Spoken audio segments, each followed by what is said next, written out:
Darkness had a voice that night, and it was calling my name. I was 16, my body trembling with a fear I couldn't shake, as I hid in the suffocating confines of my own room. The house I called home was no longer a sanctuary, it was a battlefield. Torn apart by my father's drunken rage and the chaos of his motorcycle gang. They stormed through the halls, their laughter a jagged blade cutting through the air, searching for me with intentions I didn't dare imagine. I pressed myself deeper, into the hamper, the stench of unwashed clothes wrapping around me like a shroud. My breath shallow and ragged, I waited, heart pounding until their voices faded into a drunken haze, their footsteps retreating to another part of the house. That was my moment. I slipped out, my movements silent, and pushed open the back window of our slab ranch-style home. The backyard stretched before me, unlit and endless, a void that swallowed me whole as I dropped to the ground. The gate was blocked by their bikes, their metal frames glinting menacingly under the faint moonlight, so I turned to the fence instead. My hands gripped the rough, splintered wood, the slivers biting into my palms as I hauled myself over, landing hard on the other side. The neighbor's house loomed behind me, and I felt his eyes on me from the porch, a silent witness who knew the horrors of my life but never spoke a word. I didn't linger. My legs carried me forward, the cold November air slicing through my thin jacket, stinging my lungs with every desperate breath. I ran, the village streets blurring past me until I reached Min's house 2 blocks away. She was my refuge, my mirror in a world that seemed determined to break us both. Her home was no safer than mine, parents who wielded their own kind of cruelty. But together we could survive. I tapped on her window, my knuckles barely making a sound against the glass. Her face appeared, pale and resolute, her dark eyes meeting mine with a shared understanding. She couldn't let me in. Her parents were asleep, their anger a dormant beast waiting to be provoked. Instead, she climbed out, her movements swift and practiced, her sneakers sinking into the soft grass as she landed beside me. Without a word, we turned toward the woods, the only place that ever felt like ours. The trees rose like ancient guardians, their gnarled branches twisting against the starless sky, casting shadows that seemed to shift and whisper. We made our way to a hill overlooking the water reservoir, a hulking concrete structure designed to hold back floods, its steep walls tangled with brittle twigs and dead brush. The road's distant hum faded as we settled on the grass, the world shrinking to just the two of us, hidden from prying eyes. Min pulled a crumpled bag from her pocket, the faint crinkle of plastic breaking the silence. Inside were snacks, stale chips that tasted of dust, half-melted candy that stuck to our fingers, a meager offering for 2 girls trying to forget the world. We sat close, our shoulders brushing, and talked in hushed tones about dreams we knew might never come true. A life beyond this village, beyond the fists and shouts that haunted our homes. The night pressed against us, heavy and unyielding, but for that fleeting moment, we were free. The air was crisp, tinged with the scent of damp earth and pine, and the reservoir below lay still, its surface a black mirror reflecting nothing but the void above. I let myself breathe, let myself believe we were safe, if only for a little while. Then the silence broke. A sound drifted up from the reservoir below, a slow, deliberate shuffle, like something heavy being dragged through the underbrush. My heart stuttered, a cold wave washing over me, but I forced myself to stay calm. "It's probably just a deer," I whispered more to myself than to Min. She nodded, but her fingers tightened around the bag, her eyes darting toward the darkness. We sat, frozen, straining to hear over the pounding of our own pulses. The sound grew louder, more distinct, No longer a shuffle, but a scraping, as if something was clawing its way across the ground. The woods, usually alive with the hum of crickets or the rustle of small creatures, were deathly still. No wind, no insects, no life. Just that sound, growing closer, wrapping around us like a noose. Could it be someone trying to scare us? Min's voice was barely a breath, her eyes wide with a fear that mirrored my own. I didn't answer, couldn't answer, my throat tight with dread. We moved slowly, gathering our snacks with trembling hands, as if any sudden movement might summon whatever lurked below. We shifted to a crouch, peering over the edge of the hill, our eyes straining against the dark. That's when we saw her, a figure slumped against the reservoir's incline, her form barely discernible in the faint moonlight.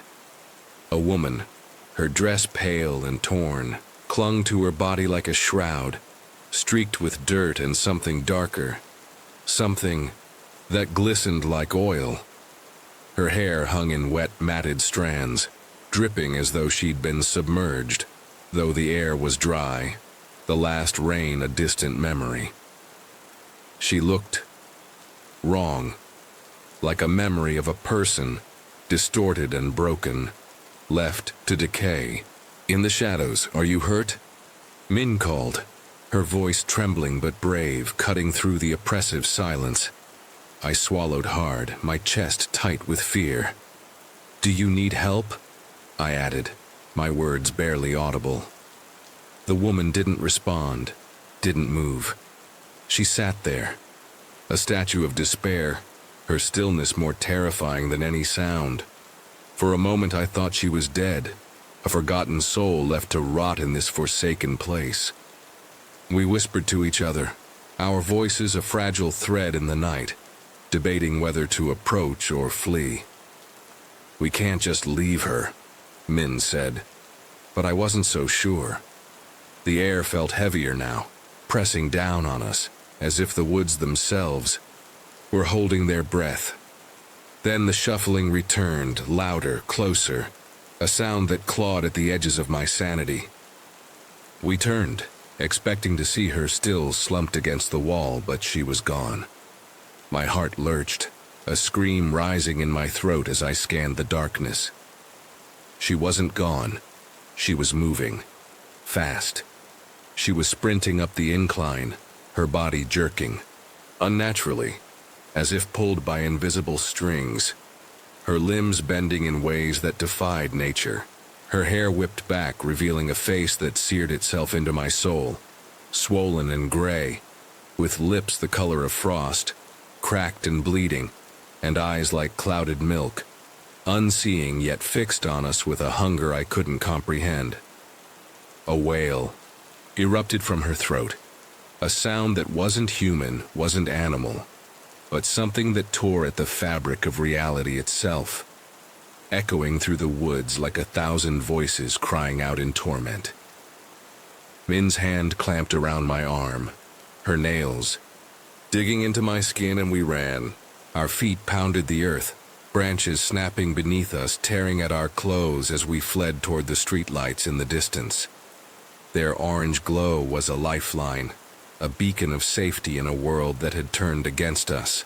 The woman's wail followed, a relentless force that seemed to come from everywhere and nowhere, wrapping around us like a living thing. It faded only as we crossed the road, collapsing into the light, our chests heaving, our breaths ragged and raw. We turned back, eyes darting to the fence that separated us from the woods, expecting to see her charging after us. But there was nothing, just the black void of the reservoir, the trees standing silent as if nothing had happened. "Maybe it was just some kids playing a prank," Min said, her voice shaking, trying to convince herself more than me. I nodded, but I didn't believe it. The air still felt wrong, heavy with a presence I couldn't name. Then, from the shadows, she appeared again, standing just inside the fence, her milky eyes locked on us, unblinking, unyielding. The streetlights' glow softened her features, but it couldn't hide the horror of her. She was a nightmare made flesh, a memory of death that refused to fade. I stepped forward, anger overtaking fear, my voice trembling but defiant. "That was a cruel trick," I shouted, my words echoing in the empty street. "You think it's funny to terrify us? Find someone else to torment." My words hung in the air and something shifted. Her head tilted, slow and deliberate. A low, guttural sound rumbling from deep within her chest. A sound that vibrated through the ground beneath us. Then she moved. Not climbed, not jumped, but glided toward the fence, her body passing through the chain link as if it were nothing more than mist. The sight broke something inside me, a primal fear that screamed for survival. Min grabbed my wrist, her grip bruising, and we ran again, our lungs burning, our legs trembling with exhaustion.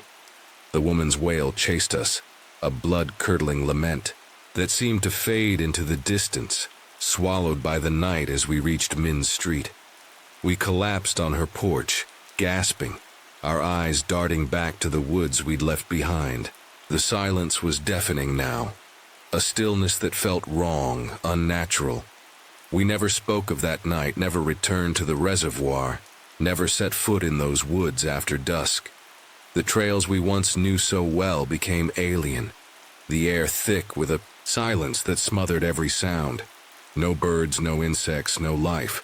It was as if the forest itself had died, haunted by the thing we'd seen, a presence that lingered in the shadows, waiting for us to return. Years passed, and I left that village behind, chasing a life beyond its suffocating grip. College Inn, a quiet suburb, then a bustling city where the noise drowned out the memories. Now I'm packing to move again, my life in boxes in a house by a lake, its waters calm and inviting under the daylight. But last night, the past found me. I was outside, moving boxes into the garage, the moonless sky pressing down like a weight. I paused, drawn to the lake's edge, its surface a mirror for the stars above. The air was still, the night quiet until a flicker of movement caught my eye. A shape crawling through the mud, dragging itself up the bank with slow, deliberate purpose. My breath caught, a cold dread, seizing my chest as her face emerged from the shadows. Those same milky eyes, that same swollen gray skin. The nightmare I'd buried years ago. She was there, her gaze piercing through me, then gone, vanishing into the dark as if she'd never been. I stumbled back, my heart hammering, and locked myself inside, the sound of my own breathing deafening in the silence. My aunt arrives tomorrow, bringing sage and prayers, insisting we cleanse this house and the new one before I move a single box. I don't argue. The fear from that night in the woods, buried for so long, is alive again. A living thing that claws at my chest, whispering that it's not over. Min is gone now, taken by a tragedy I can't bear to name. And I'm alone with this terror, this haunting that follows me. The lake outside my window is calm, its surface unbroken, but I know what lurks beneath, waiting for the dark to rise again. The air in the new house felt wrong, like it was holding its breath, waiting for me to notice. I was 7, small enough that the world seemed too big, too heavy. We just moved into this creaky split-level home, all sharp corners and long, hallways that swallowed sound. My room was a box of shadows tucked at the far end of the house, far from Mom and Dad's voices. That night I woke up, my heart already racing before I knew why. The hall light spilled a thin yellow glow under my door, just enough to trace the edges of my bed. I lay still, eyes wide, trying to remember what had pulled me from sleep. Feel the weight of the darkness around you, pressing closer. The air was thick, not with heat, but with something else, something that made my skin prickle. I stared at my bed, at the turquoise sheets crumpled around my legs. They were ordinary, soft, the kind Mom washed every Sunday. But as I watched, they began to move. Not a twitch, not a breeze from an open window. There was no window open. The sheet slid upward, slow and deliberate, like invisible hands were smoothing it toward the pillow. My breath caught, sharp and cold in my chest. This isn't real, I told myself, but my body didn't believe me. The fabric stretched taut, inching higher, as if someone stood at the foot of my bed, pulling with care, making it perfect. I wanted to scream, to bolt for the door, but my legs were stone. You felt this before, haven't you? That moment, when the world tilts and you're not sure what's real. The sheet paused, hovering. Then it yanked downward, hard, fast, like a whip cracking. I gasped, my heart slamming against my ribs. Up it went again, faster now, over the pillow, then down, up, down, in a frenzy. The bed frame groaned under the force, a low, mournful sound that echoed in my bones. I could feel it, the presence. Not a person, not a shadow, but something heavy.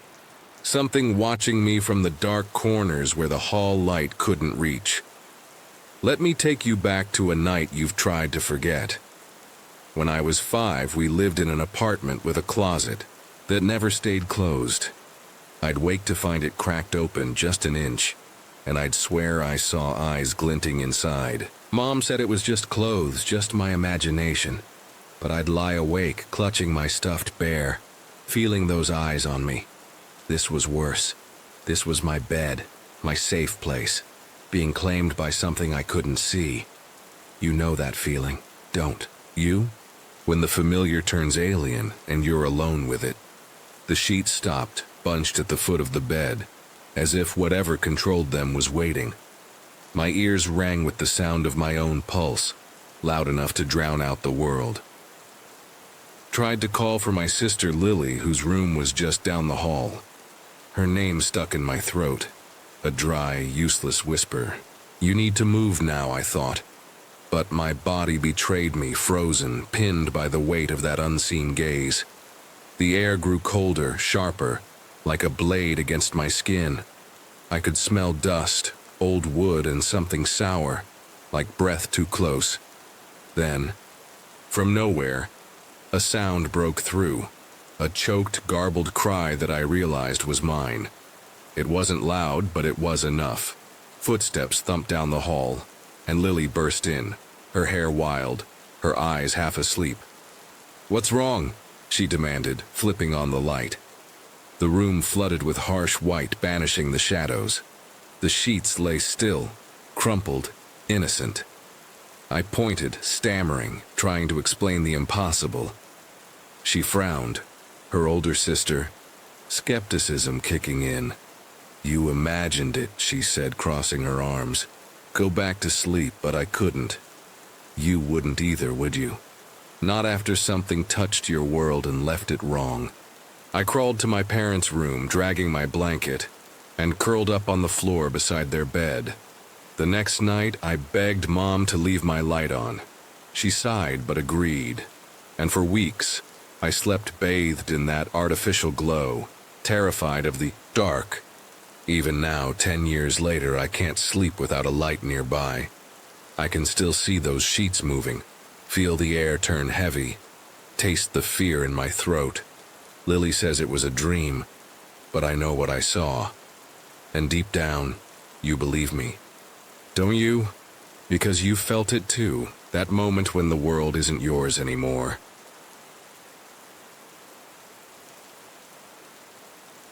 In the dead of night, when the world holds its breath, a single knock can shatter your soul. Emma's heart thudded as she lay in her new apartment, the silence of 3 a.m. wrapping around her like a suffocating shroud. She was 18, freshly untangled, from Ethan, a man whose love felt like chains. His words still echoed, poetic rants that sliced her confidence to ribbons. "You'll never be free of me," he'd written once, in a deranged letter she burned but couldn't forget. Now, alone in This creaky, roach-infested building, she craved peace. But peace was a lie. Knock, knock, knock. The sound clawed through the quiet, sharp and deliberate, yanking her from the edge of sleep, her breath caught, eyes darting to the door. The knocks weren't loud, not yet, but they carried a weight, like someone testing her resolve. Ignore it, she told herself, curling tighter under the thin blanket. The apartment was old, its walls paper-thin, letting in every creak of the building's bones. Maybe it was a neighbor, drunk or lost. Maybe a prank, but her gut churned, whispering that this was different. She waited, ears straining, the darkness pressing against her skin. Minutes crawled by, heavy with dread, until the silence returned. It's nothing, she thought, forcing her eyes shut. But sleep wouldn't come. The air felt charged, like the moment before a storm breaks. Emma's life hadn't always been this fragile. Picture a girl, barely 18, dreaming of city lights and freedom. She'd moved here with Ethan, chasing a shared love for music and art. But his affection soured fast, twisting into control. He'd isolate her, veto her friends, send her rambling emails listing her flaws. Once, after she laughed with friends, at a concert he compared her to a myth. Some cursed mother drowning her own. Poetic, yes, but venomous. She'd endured it until a friend spotted him on a dating site, smirking in a profile picture. That was the final cut. Her parents helped haul his belongings to his mother's house, and Emma stayed, determined to reclaim her space. But freedom comes with shadows. The next night the knocks returned.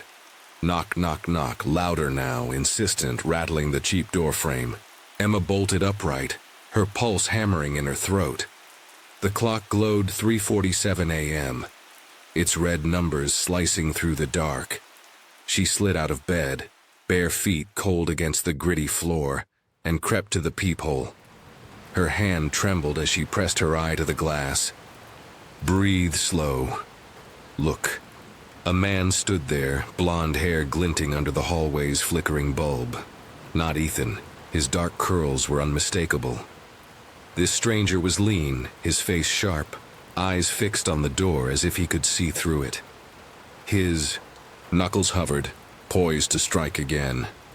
Knock, knock, knock. The sound vibrated in her chest, each hit a pulse of fear. She backed away, heart racing, the room tilting like a fever dream. Who is he? Why me? The knocks grew frantic, the door shaking as if he'd throw his weight against it. She grabbed her phone, fingers fumbling, but who could she call? The police? For knocking? Her friends weren't the type to visit at this hour. The rattling stopped, replaced by a new sound. A metallic jiggle like he was twisting the knob, testing the deadbolts. Emma's breath hitched. He's trying to get in. The two deadbolts and chain held firm, but her safety felt like a thread, about to snap. She sank to the floor, clutching her knees, willing the night to swallow her fear. When silence finally returned, it felt like a trick, the calm before a predator's lunge. Days blurred into a haze of unease. Emma went through the motions, work, drinks with friends, forcing laughter to mask the dread that clung to her. But each night the knocks came, always between 3 and 4 a.m., always the blonde man. Close your eyes, feel the weight of his stare through the door. She stopped looking through the peephole, afraid of what she'd see. His face too close, eyes boring into hers. The apartment, once a sanctuary, became a cage. She'd lie awake, tracing cracks in the ceiling, imagining him waiting in the hall, patient as death. What does he want? Her mind spun dark theories. A stalker, a neighbor gone mad, or something worse, something that didn't belong in the light. One evening, her friend Liam came over, his lanky frame and serious eyes a comfort. Picture a boy who looks like he could haunt you but wouldn't. Liam was quiet, almost ghostly, but loyal. Over coffee, Emma spilled her fears, her voice shaking as she described the blonde man's relentless visits. Liam's face hardened, his jaw tight. "He's messing with the wrong person," he said, his calm tone belying a flicker of rage. They hatched a plan, fueled by desperation and defiance. Wait for him. Face him. End this. They sat in the dark, whispering, knives from her cheap kitchen set glinting on the table. The clock ticked toward 3 a.m., each second a tightening noose. When the knocks come, you'll feel them in your bones. At 3:12 they did, sharp, deliberate, echoing like a heartbeat. Emma's stomach twisted, but Liam's steady gaze anchored her. They crept to the door, her pulse roaring in her ears. Through the peephole, the blond man stood, his face pale, eyes glinting with something unreadable. Hunger, maybe, or madness. Open the door, scream your fear into his face. Liam undid the deadbolts, the chain still in place, and they flung the door open, knives raised. "Get out!" Emma shrieked, her voice raw, primal. "Come back and we'll end you!" Liam's blade slashed the air, a wild arc of defiance. The man stumbled back, his calm facade cracking, and bolted down the hall, footsteps fading into the night. They collapsed, laughter bubbling up, a mix of relief and hysteria. Feel the air lighten, the shadows retreat. The blond man never returned, his absence a fragile victory. But Emma couldn't shake the questions. Why her? Why now? She retraced her days, wondering if he'd watched her at the coffee shop, the park, the moment she moved in alone. Ethan's departure had left her vulnerable, a beacon for predators. You're safe now, but the dark remembers. She kept the deadbolts locked, the knives close, and Liam's number on speed dial. The apartment stayed quiet, but at 3 a.m., she still woke, listening for knocks that never came, haunted by the ghost of her own fear.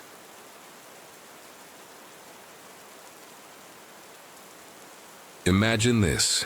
You're 7 years old, standing alone in your backyard as the sun dips below the horizon, casting long, twisted shadows across the grass. The world feels too big, too quiet, and then you feel it.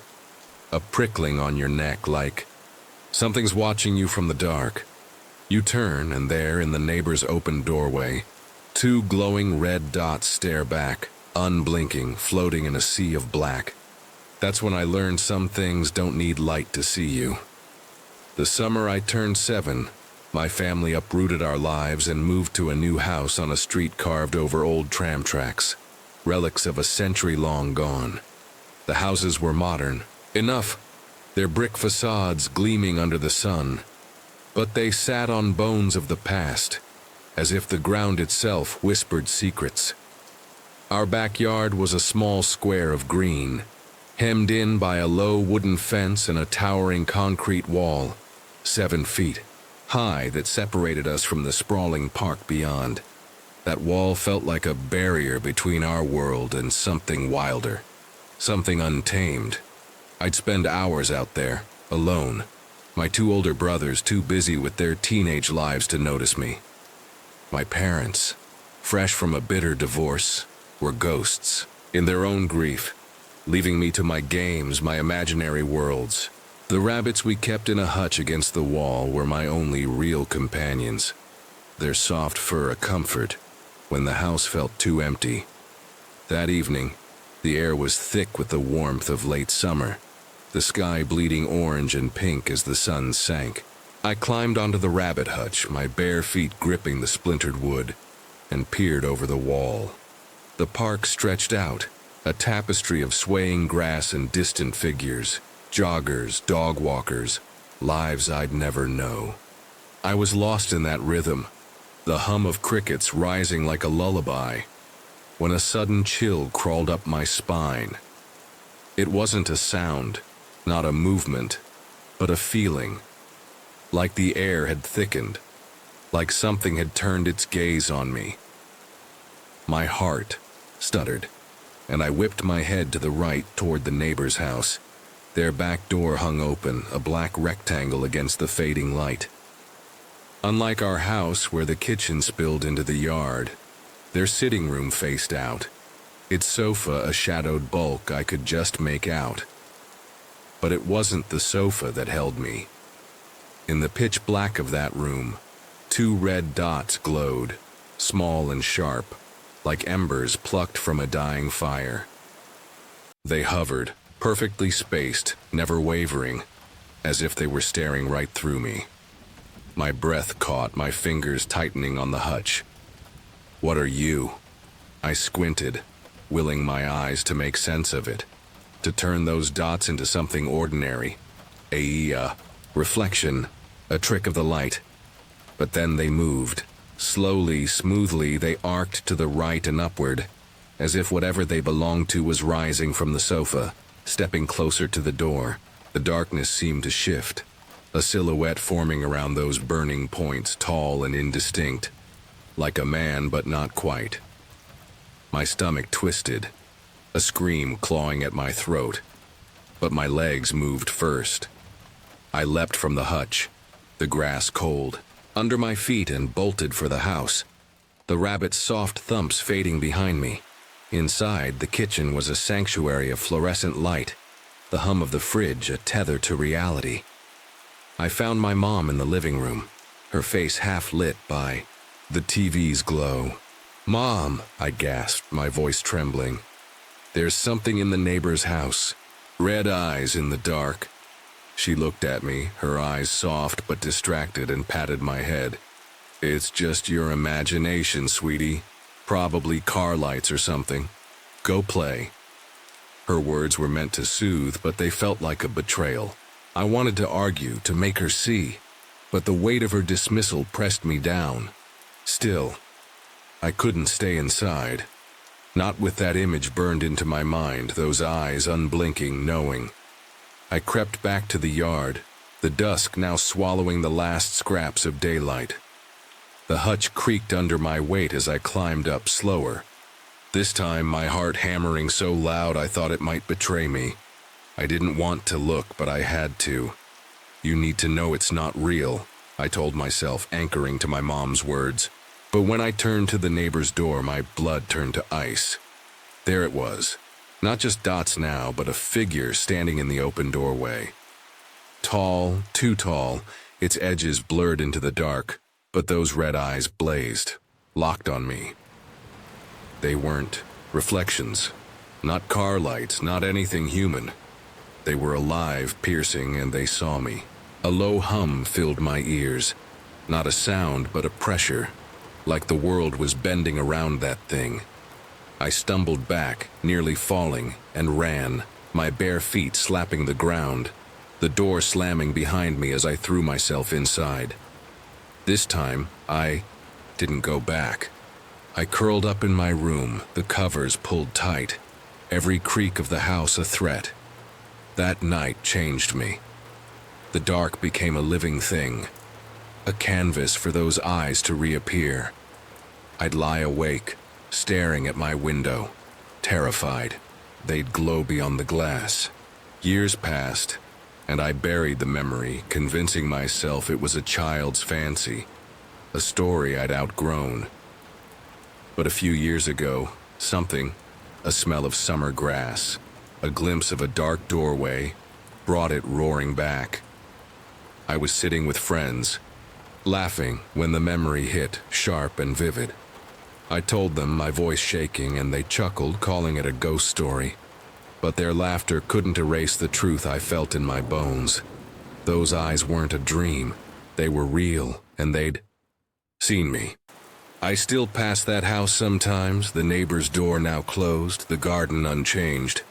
I've never asked them if they've seen anything, if those eyes ever watched them too. The thought alone makes my chest tight.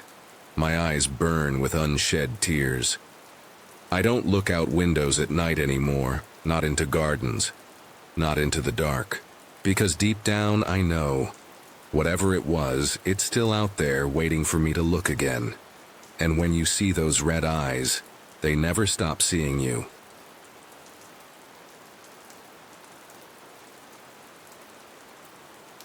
The night was a predator, and we were its prey, stepping blindly into its jaws. I was a freshman at Michigan State University, barely 18, my heart still racing with the thrill of newfound freedom. The campus buzzed with life, but there was a shadow that lingered near the River Trail dorms. A path whispered about in hushed tones known as the Rape Trail. It wasn't just a name, it was a warning, etched into the minds of every student who dared to venture there after dark. The trail snaked through the woods, a narrow gap in a rusted fence marking its entrance, a gateway to a world where the rules of safety didn't apply. It was a place where kids went to escape, to light up and forget. But the air always carried a weight, a sense that something watched from the shadows. I'd heard the stories, unsavory things happening under the cover of night, but I never thought I'd become one of them. It was late fall, the air crisp and heavy with the scent of damp leaves and earth, the kind of night that made your breath fog in front of you. I'd made friends with two guys, Cale and Ryan, the kind of reckless souls who thrived on the edge of danger. They suggested we head to the trail after dark, a plan that felt thrilling in the way only forbidden things do. "It's just a quick smoke," Cale had said, his grin sharp, his eyes glinting with mischief. I didn't smoke, never had, but the idea of joining them, of being part of their world, was enough to pull me along. We slipped out of the dorms, the campus lights fading behind us as we approached the fence. The gap loomed like a wound in the metal, the woods beyond a black void that swallowed the moonlight. My stomach twisted, a quiet warning I ignored, and we stepped through, the darkness closing around us like a fist. The trail was narrow, barely a path at all, the ground uneven beneath our feet, roots and rocks threatening to trip us with every step. The trees pressed in close, their branches interlocking overhead, creating a tunnel of shadows that seemed to stretch endlessly. The only light came from the distant parking lot, its glow faint and flickering, casting long, distorted shapes across the ground. We were at least 50 paces from the entrance, far enough that the campus felt like a memory, when Kyle and Ryan stopped to light up. The air filled with the sharp, earthy scent of their smoke, their laughter low and careless as they passed, the joint between them. I stood a little apart, my hands shoved deep into my pockets, trying to shake the unease that clung to me like a second skin. The woods were too quiet, the kind of silence that felt alive, as if it were listening, waiting for us to make a mistake. That's when we saw him, a figure stepping through the gap in the fence, his silhouette framed against the parking lot lights. He was moving toward us, his steps slow and deliberate, his outline sharp against the faint glow.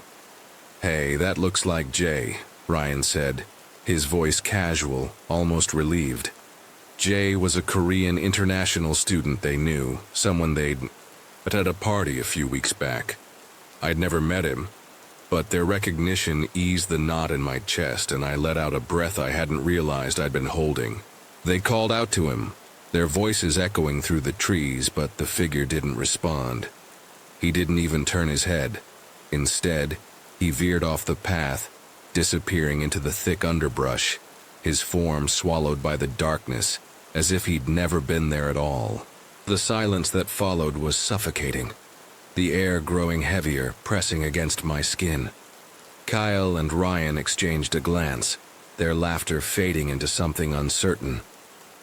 "Why's he acting so weird?" Kyle muttered, his brow furrowing, as he took another drag. I didn't have an answer, but the unease I'd felt earlier returned, sharper now, a blade twisting in my gut. The woods seemed to shift around us, the shadows deepening, the trees leaning closer as if they were alive, their branches whispering secrets we couldn't understand. Then, without warning, the figure reappeared, not where he'd vanished, but further down the trail, closer to us, his form emerging from the darkness like a nightmare taking shape. But this wasn't Jay. This wasn't human. The figure towered over the path at least 7 feet tall, its body a void of pure black, as if it absorbed every shred of light around it. It was humanoid but wrong, its limbs too long, too thin, surface featureless. No eyes, no mouth, no face, just an endless expanse of darkness that seemed to ripple like liquid shadow. It stood there, motionless, its presence a weight that crushed the air from my lungs, and then it moved. Not walked, not ran, but glided, its body shifting forward in 2 effortless strides, covering the distance between us in a heartbeat. It was close now, so close I could feel the cold radiating from it, a chill that seeped into my bones, freezing me in place. My heart pounded, a frantic rhythm against my ribs, as I stared into the void where its face should have been, searching for something, anything to anchor me to reality. And then, just as suddenly as it had appeared, the figure changed. It shrank, its form collapsing in on itself, the darkness receding like a tide until it was Jay again, or at least something that looked like him. He stood there, 5'6", his face illuminated by the faint glow of the parking lot lights, lighting a cigarette as if nothing had happened. Cale and Ryan tried to play it off, their voices tight with forced normalcy, asking him questions he didn't answer, his silence more unsettling than any words could have been. I couldn't move, couldn't speak, my mind reeling as I tried to make sense of what I'd just seen. The air was thick with tension, the woods pressing in closer, their shadows alive with a menace I couldn't name. We didn't stay long after that. With a mumbled excuse, we turned and ran, our feet pounding the uneven ground, the trail stretching endlessly before us as we fled back to the dorms. The gap in the fence loomed ahead, a promise of safety we couldn't reach fast enough, and we burst through it, the campus lights a blinding relief against the darkness we'd left behind. We collapsed in the common room, our breaths ragged, our eyes darting to each other as if searching for answers none of us had. Kyle was the first to speak, his voice shaking as he asked, "Did we just see Slender Man?" I nodded, my throat too tight to form words, and added, "Let's never talk about this again." Ryan said nothing, his face pale, his silence louder than any scream. That night changed us. We drifted apart within the semester, the memory of what we'd seen a wall between us too heavy to break through. I haven't spoken to Cale or Ryan since 2018, their faces fading into the past, but the terror of that night remains, a shadow that follows me wherever I go. I can't walk through woods anymore, not even in broad daylight, the rustle of leaves enough to send my heart racing, my mind conjuring that featureless void staring back at me. I'm scared of the paranormal now, more than I ever was of humans, a fear that claws at me in the quiet moments, whispering that I'm not safe, that it's still out there waiting. I've called it a skinwalker, a slender man, but I don't know what it was. Not really. All I know is that it saw us, and we saw it, and that moment will haunt me until the day I die. I can't be the only one who's seen something like this, can I? The walls of Clinton Valley seemed to breathe, exhaling secrets no one dared to hear. I was 17, reckless with the kind of courage that comes from not knowing better. My friends, Caleb, Mara, Noah, and I had heard the stories. An old asylum, shuttered since '97, rotting on the edge of Pontiac. The children's unit, the last building standing, was a magnet for thrill seekers like us, drawn to its broken windows and whispered legends of lost souls. Step into that place with me, feel the air grow heavy. We called it urban exploration, but really, it was a dare to the dark. That first night, the air was thick with summer heat. the kind that clings to your skin like damp cloth. The building loomed ahead, its brick facade cracked like old skin, windows gaping like empty eyes. We slipped through a shattered door, our flashlights cutting thin beams through the dust. The smell hit first, mold, rust, and something sour, like sweat left to fester. You've smelled decay before, haven't you? That moment when life turns wrong. The halls were a maze of peeling paint and overturned chairs, each step crunching on broken glass. We laughed, our voices too loud, masking the unease that prickled our necks. The children's unit was a tomb of forgotten things. A playground. Outside, rusted and warped, stood like a skeleton in the moonlight. Inside, classrooms held tiny desks, their surfaces scratched with initials of children long gone. The gymnasium echoed with silence, a basketball hoop sagging like a broken promise. The pool was a black pit, its water stagnant, reflecting nothing but the void. Imagine standing there, the silence pressing against your ears, the shadows stretching too long. Caleb ran his fingers over a desk, tracing a name, Ella, 1983. "Wonder what happened to her," he said, his voice too bright. Mara clutched her flashlight, her knuckles white.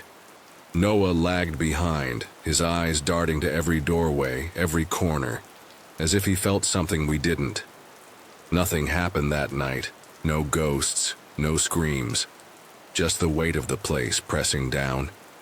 Caleb joked about waking the dead, but his eyes darted to the shadows. Mara whispered about leaving, her voice trembling.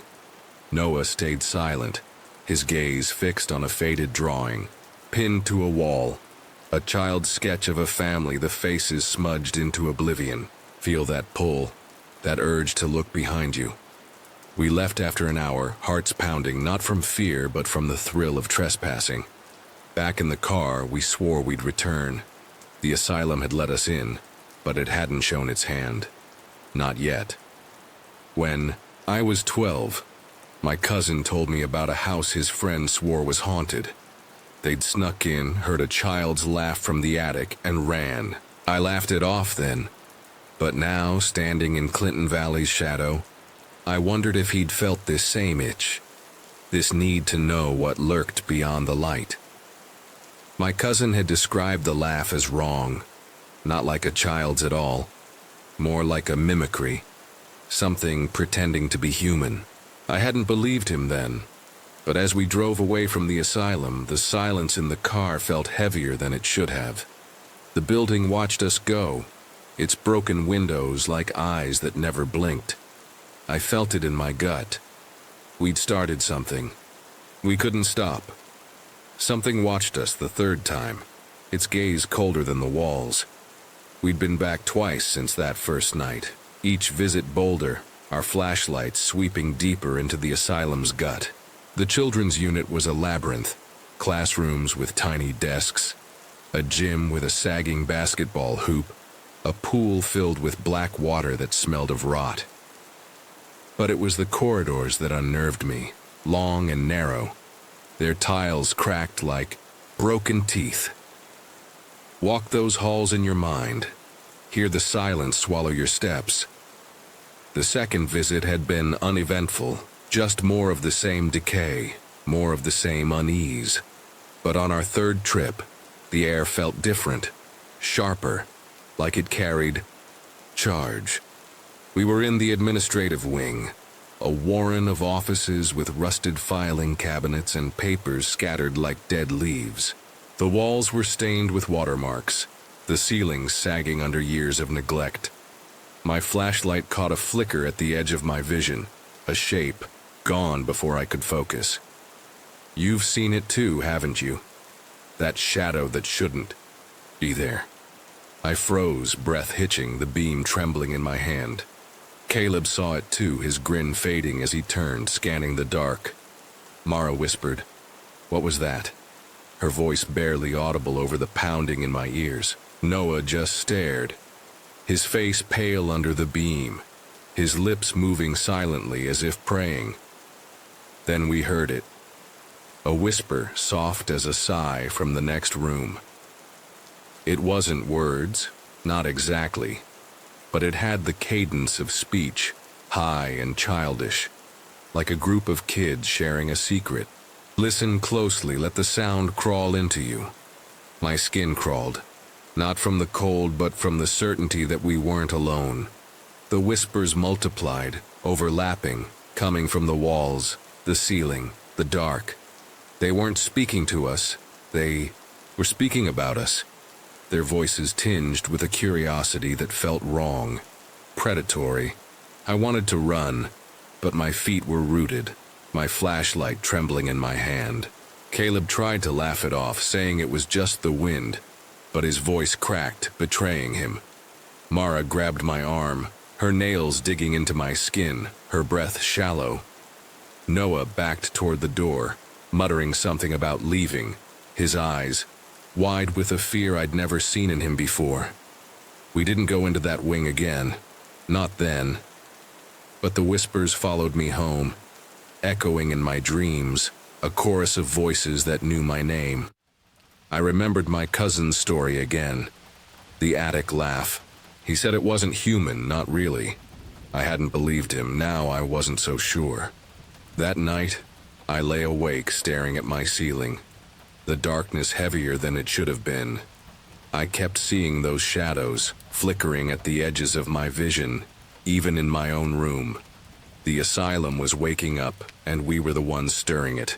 I wondered if it would ever let us go. The darkness in the boiler room wasn't empty. It was alive. Weeks later we returned, drawn back like moths to a flame. The asylum hadn't let us go. It had hooks in us, tugging at our curiosity. Feel that pull, that need to know what waits in the shadows. We found the boiler room door ajar, a heavy steel slab that groaned when Caleb pushed it, the sound echoing like a dying breath. Inside, the air was thick with the smell of oil and metal, the room a cavern of pipes and machinery that loomed like sleeping giants, their surfaces rusted and cold. A metal walkway circled the room, suspended above a concrete pit, its edges jagged, with broken rebar. Our flashlights barely touched the walls, the beams swallowed by a darkness that felt solid, like ink. You've stood in a place like that, haven't you? Where the light fails and the world feels wrong. The pipes twisted in unnatural angles, casting shadows that moved when they shouldn't have.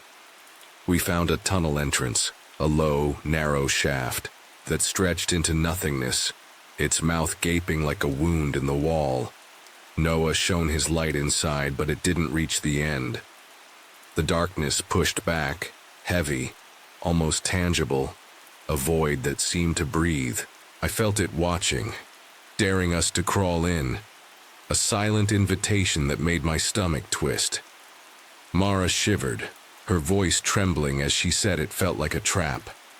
Caleb, always the bravest, took a step forward, then stopped, his face tight with something I couldn't name. "Let's not," he said, and we didn't argue. The air in the boiler room grew colder the longer we stayed, the kind of cold that seeps into your bones and stays there. I could hear my own breathing, shallow and quick, echoing off the metal. Feel that chill, let it settle in your chest. We avoided the basement after that, the memory of that tunnel haunting us. It stayed in my mind, a black mouth that whispered without sound, calling me back even as I tried to forget. My cousin once told me about a cave he found, said it felt like it wanted him to stay. I thought he was exaggerating. Now I understood. The asylum wasn't just a building. It was a predator, and we were in its jaws, too deep to escape. Alone, the asylum spoke to me, and I wish it hadn't. One afternoon, I went back alone. Stupid, I know, but the place called to me, a pull I couldn't shake. You felt it, that urge to face the dark, even when it terrifies you. The fields around the asylum were golden in the late light, the grass swaying gently in the breeze, but the building itself was a stain, its shadow stretching too far across the ground. I sat in the central courtyard, eating a sandwich, the silence so thick it pressed against my ears. The courtyard was surrounded by broken windows, their frames jagged with shards of glass, reflecting the fading sun in sharp, fractured glints. Tried to focus on my lunch, the bread dry in my mouth, but the air felt wrong, heavy with a weight I couldn't name. Then I heard them, voices loud and clear like a conversation just out of sight. They were adult voices, not the childish whispers from before, speaking in a rhythm I couldn't catch, their tone casual, almost mundane. Listen to them. Let their words blur into dread. I stood scanning the busted windows of the corridor opposite me. Glass crunched under invisible feet, sharp and deliberate, the sound cutting through the silence like a blade. My heart thudded, my sandwich forgotten on the ground, the ants already swarming over it. I waited, expecting figures to appear, but the corridor stayed empty, the voices fading into the wind, leaving only the echo of their presence. I left fast, my skin crawling with the certainty that I'd been seen, that something in the asylum knew I was there, alone. My cousin's attic laugh came back to me, how he said it followed him for days. I felt it now, that weight of being watched. The field seemed to close in as I walked away, the grass whispering against my legs, the air growing colder with every step. I kept looking back, expecting to see a figure in the windows, but there was nothing. Just the empty gaze of the asylum, watching, waiting. The asylum didn't let us leave. It took something from me. Months later, we went back, not to explore, but to prank another group of friends. We were cocky, thinking we knew the asylum's tricks. Step into that night, feel the air turn cold. We hid in a patient room near the dark ward, the one we'd sworn never to enter again. The plan was simple: jump out, scare the others, laugh it off. But the asylum had other plans, its walls humming with a malice we couldn't ignore. The room was small, the air stale with the smell of dust and decay. A single bed frame sat in the corner, its mattress long gone, the metal rusted and cold. The window was busted out, letting in a faint breeze that carried the scent of the overgrown bushes outside. We crouched in the dark, our breaths shallow, waiting for the other group to arrive. I could feel the asylum watching, its presence a weight on my chest heavier than ever before. Then I heard it, giggling soft and childish right outside the door. A boy and a girl whispering to each other, their voices bright with mischief, but tinged with something darker, something wrong. Hear them now, their laughter twisting into something wrong. My blood ran cold, my hands trembling as I gripped the edge of the bed frame. Caleb and Noah heard it too, their eyes wide in the dim light, their faces pale with the same fear I felt. Before we could move, the other group arrived, calling out, ruining the prank. I reached for the doorknob, ready to end it, when every hair on my body stood up, a primal warning I couldn't ignore. The door flew open, slamming against the wall with a force that shook the room. A force unseen, impossible, lifted me, flinging me back 5 feet. Feel it, the air choking you, the world slipping away. I hit the wall, my throat closing, my vision swimming with black spots.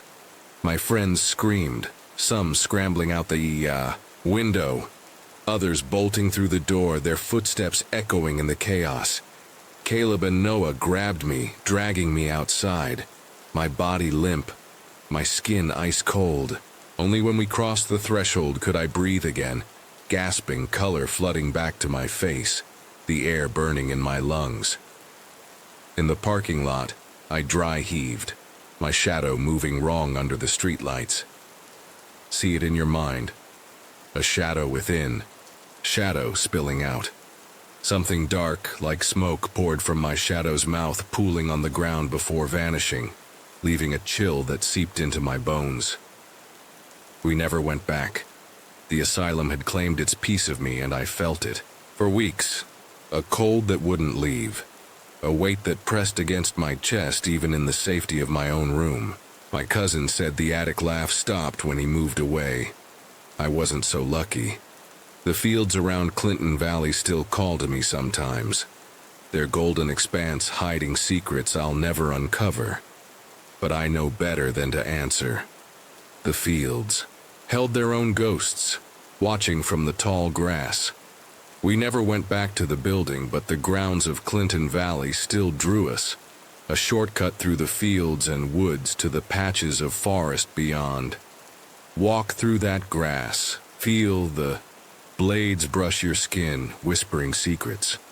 The fields were wild, the grass tall and golden, swaying in the wind like a living thing. But there was a flat section, unnaturally so, where the back half of the asylum's main complex once stood, its footprint still visible in the earth, a scar that wouldn't heal. On one of those walks we saw something, a figure, crouched in the tall grass, its outline barely human. See it there, a shadow that doesn't belong, watching you. My heart skipped, my steps faltering as I pointed it out to Caleb. He squinted, his face tightening, but before we could get closer, the figure was gone, vanishing into the grass like it had never been there. We kept walking, our pace quicker, now our eyes scanning the field. Another time we saw a shape step behind a cluster of trees, its movements too smooth, too silent. We waited, expecting it to emerge, but it never did. You felt that, haven't you? The certainty that something sees you, but you can't see it. The woods held their own secrets. Concrete foundations, cracked and overgrown, marked the edge of the old grounds. Small buildings, maybe for groundskeepers, long since gone. A ridge cut through the trees, old train tracks half buried in the dirt, leading to where the asylum once stood. The air there was always heavy, the silence oppressive. Once we stepped onto one of the foundations, the concrete cold under our feet. The woods went quiet, the birds falling silent, the air thickening until it felt like we were in a crowded room, surrounded by unseen watchers. Feel them now, their eyes on you, their breath against your neck. We stepped off, the silence lingering, the feeling of being watched following us until we left. The circle in the grass held something that shouldn't have been there. One day as we cut through the high grass, we stumbled into a flattened circle. The blades pressed down in a perfect ring, no trails leading in or out. Step into that circle. Feel the ground shift beneath you. The air was still, the kind of stillness that makes your skin prickle, your senses sharpen. In the center of the circle lay the front half of a deer skeleton. Antlers, skull, 2 legs ending in hooves, a rib cage, all clean, no flesh, no blood.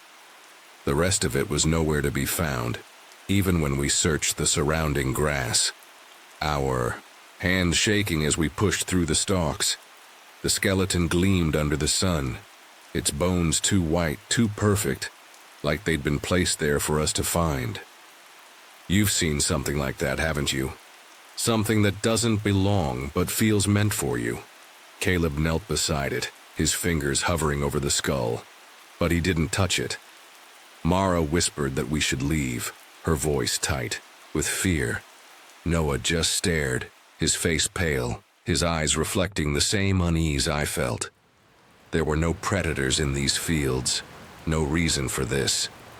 Animal control kept the area clear of strays, and deer didn't just split in half.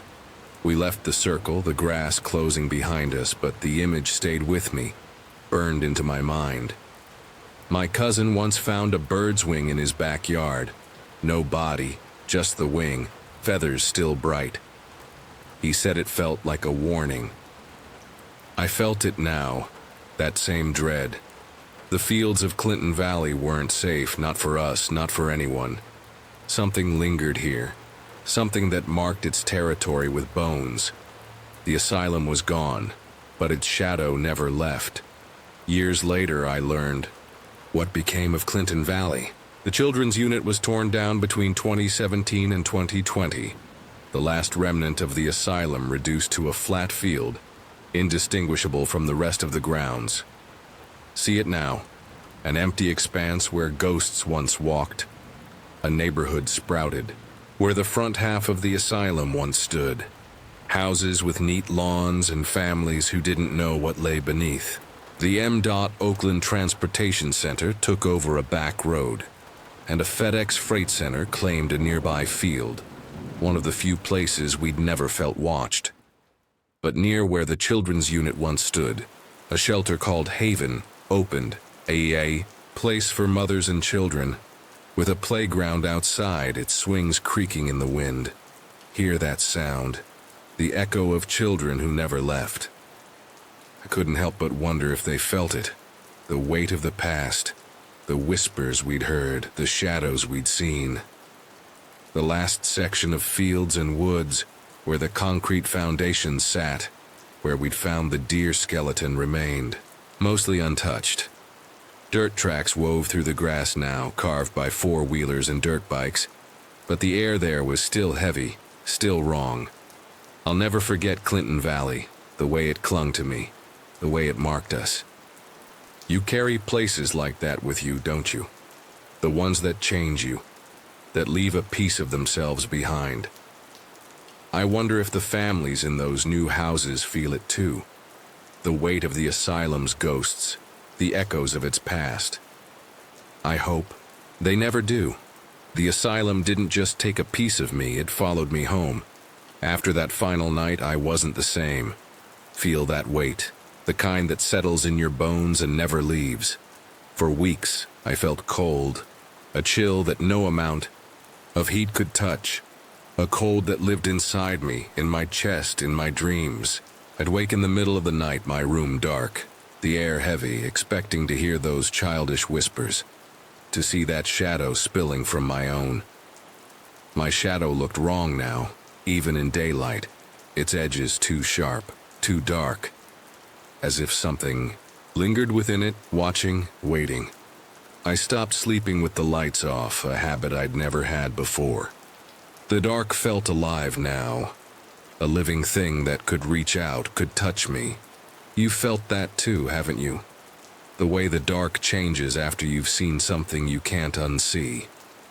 My friends noticed the change, though they didn't say much.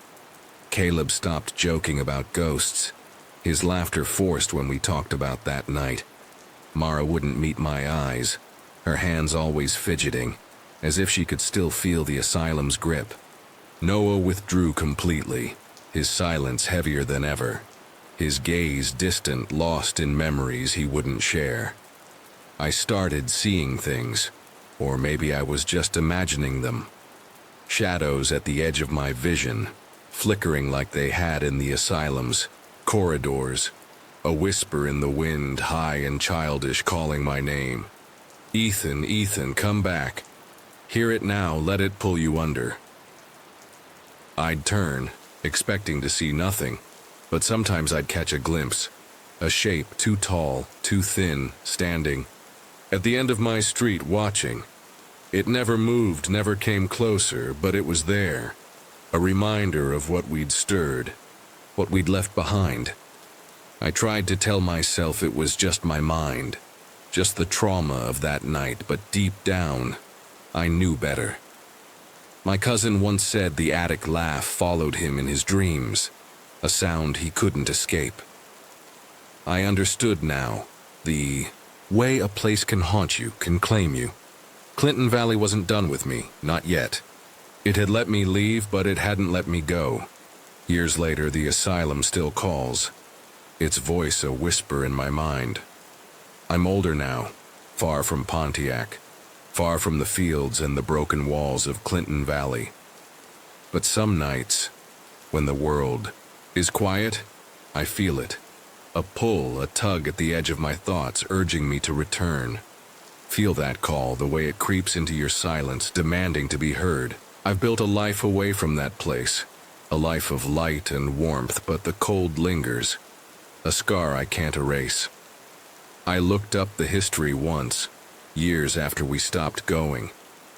The Eastern Michigan Asylum for the Insane opened in 1878, a place meant to heal, but it became a prison for the forgotten. By the 1950s, it housed over 3,100 patients, their voices lost in the shuffle of an overburdened system. When it closed in 1997, only 200 remained, their stories buried with the building. A memorial in Oak Hill Cemetery lists names of the unclaimed dead dates from 1880 to 1962. Some slots blank, their identities erased by time. See those names etched in stone, their lives reduced to nothing. I wondered if the whispers we heard belonged to them, the children who never left, the adults whose voices echoed in the courtyard. I drive past Pontiac sometimes, on my way to other places, and I see the fields where the asylum once stood. The neighborhood is bigger now, the houses brighter, but I can't help but wonder if they feel it. The weight, the whispers, the shadows that never left. You've driven past a place like that, haven't you? A place that feels wrong even in the sunlight. I keep driving, my hands tight on the wheel, the cold in my chest stirring, a reminder of what I left behind. Clinton Valley is gone, but its ghosts aren't. They live in me, in the fields, in the air, waiting for someone else to hear them. The asylum left its mark, a stain I'll carry forever. Sometimes I catch myself staring into the dark, waiting. For the shadows to move, for the whispers to return. Look into that darkness, feel it looking back.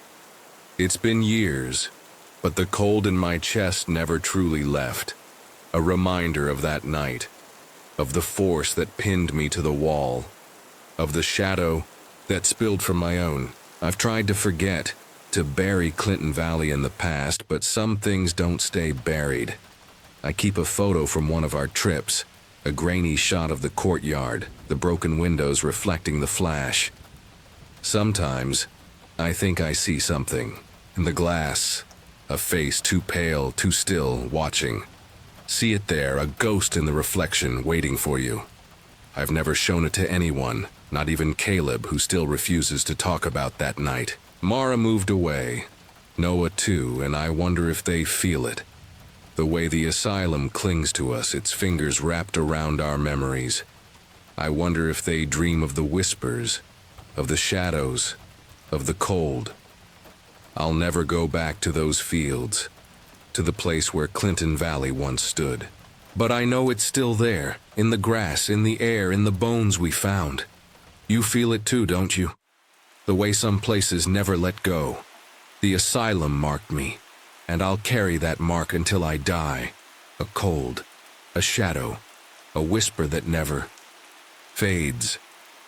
Some nights I still hear it, a whisper in the dark.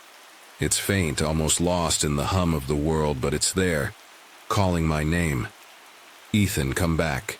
Hear it now. Let it chill your blood. I'll never answer, never return, but I know the asylum waits, its ghosts patient, its shadows eternal. Clinton Valley isn't just a place. It's a memory, a wound, a truth I can't escape. The asylum's eyes are always open, always watching. Somewhere in those fields, the ghosts of Clinton Valley linger, their whispers carried on the wind, waiting for the next fool to step into their domain. I'll never be free of them, their whispers haunting me forever, an endless nightmare.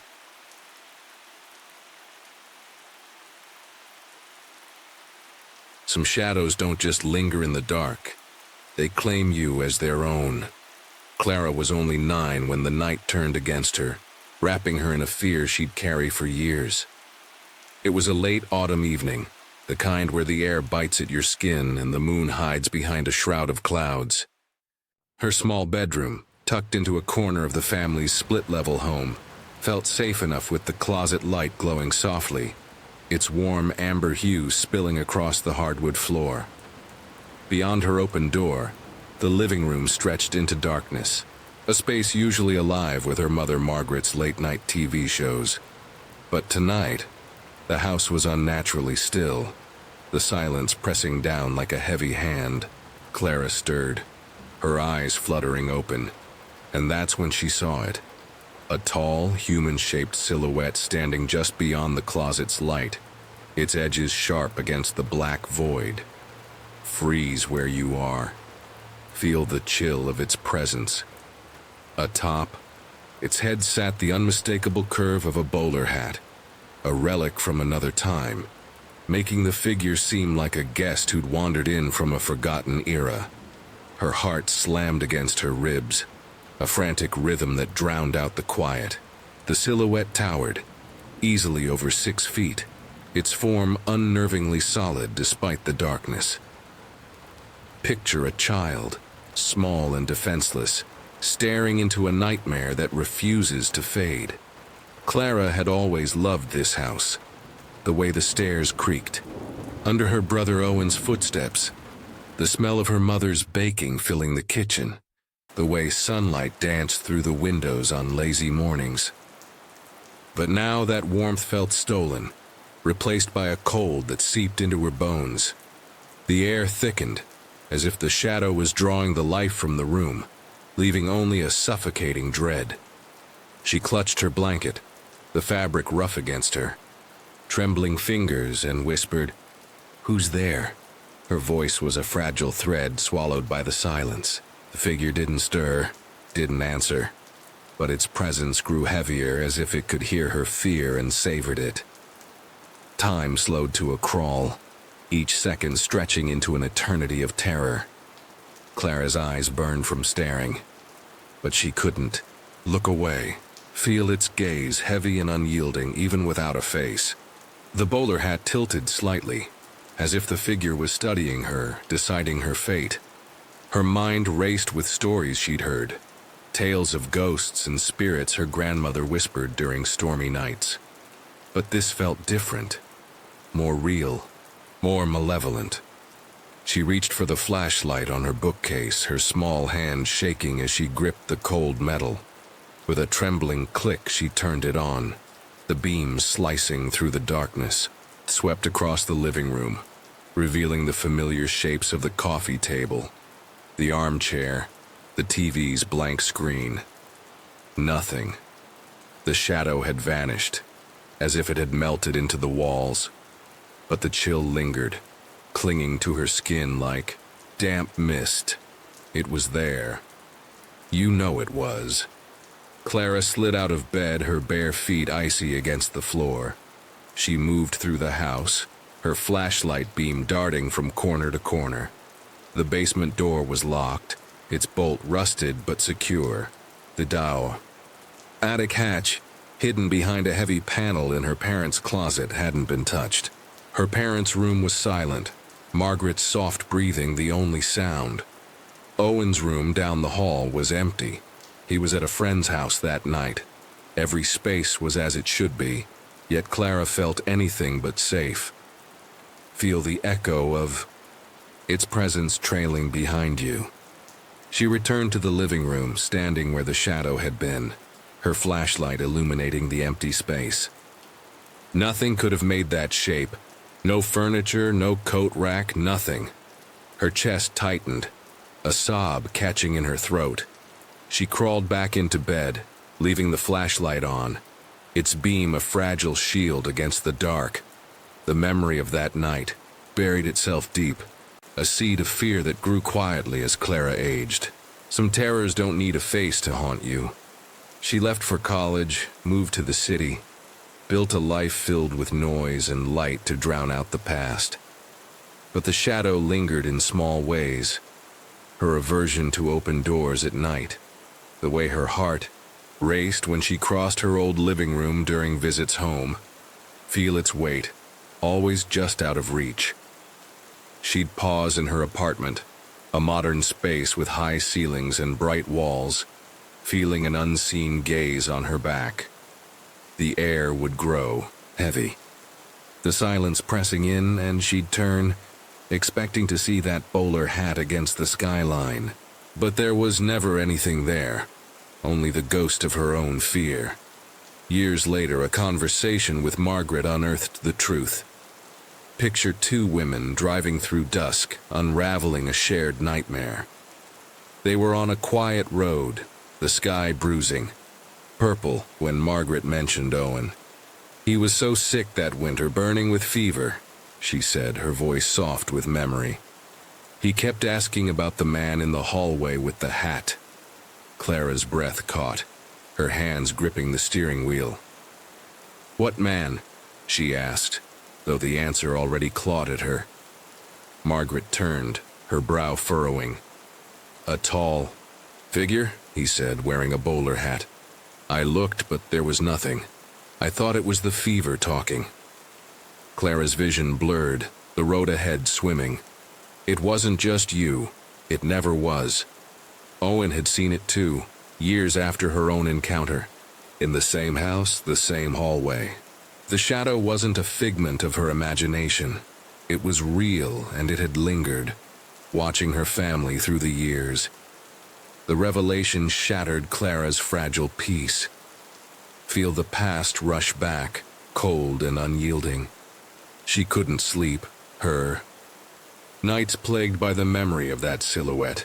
Its had a dark crown against the void. She took a job at a convenience store, a bustling place where the hum of customers and the glare of fluorescent lights felt like armor. But even there, the shadow found her. One rainy evening, a man shuffled in, his coat tattered, his eyes darting, as if chasing invisible voices. Victor, the regulars called him, a local whose mind had frayed long ago. Clara rang up his coffee, her movements mechanical, avoiding his gaze. Listen to his voice, low and trembling, as if he sees what you can't. He paused, his head tilting, staring past her shoulder. "Who's your friend?" he asked, his tone eerily calm. Clara froze, her blood turning to ice. "What?" she choked out, her voice barely a whisper. Victor's eyes flicked upward, a twisted smile curling his lips. "I love his hat." The word struck like a blade, the room spinning as Clara's knees buckled. Feel the shadow close in, its hat casting a shadow over your soul. Victor wandered off, muttering to himself, but Clara stood rooted, her hands trembling so violently she dropped the coffee cup. The bowler hat. It wasn't a coincidence. It wasn't her imagination. Something had followed her, through childhood, through years, through cities. It sees you, even now. She quit the store the next day, unable to bear the weight of Victor's words. She moved again, to a new apartment with triple locks and motion sensor lights. But the fear remained, a constant companion. Every night, as she lay in bed, she'd listen for the silence that felt too heavy, too alive. Close your eyes, feel its gaze just beyond the light. The bowler hat became her nightmare's crown, a symbol of a shadow that refused to let go, a reminder that some things don't just haunt houses, they haunt you.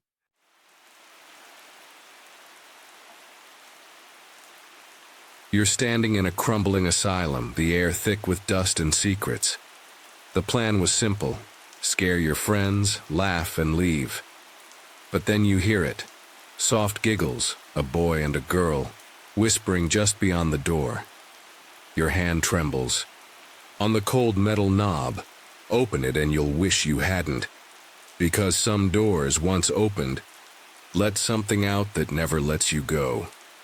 The Clinton Valley Center loomed like a forgotten wound on the edge of town, its cracked walls and shattered windows a testament to decades of suffering.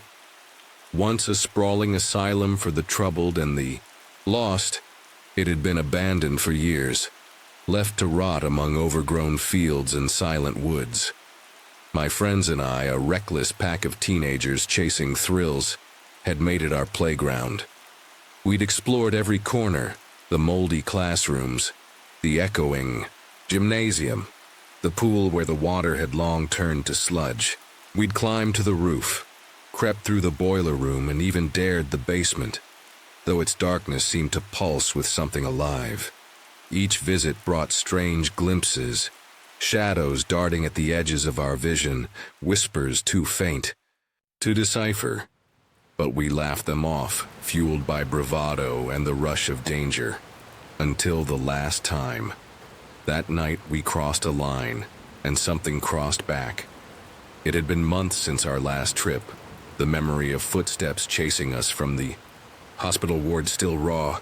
We swore we'd never return, but teenage boredom is a powerful force. One chilly autumn evening, huddled in my friend Jake's basement, we hatched a plan. Not to explore, not to tempt fate, but to prank another group of friends, lure them into the asylum, jump out from a hiding spot and revel in their screams. It was stupid, reckless, but it felt safe. Just a game.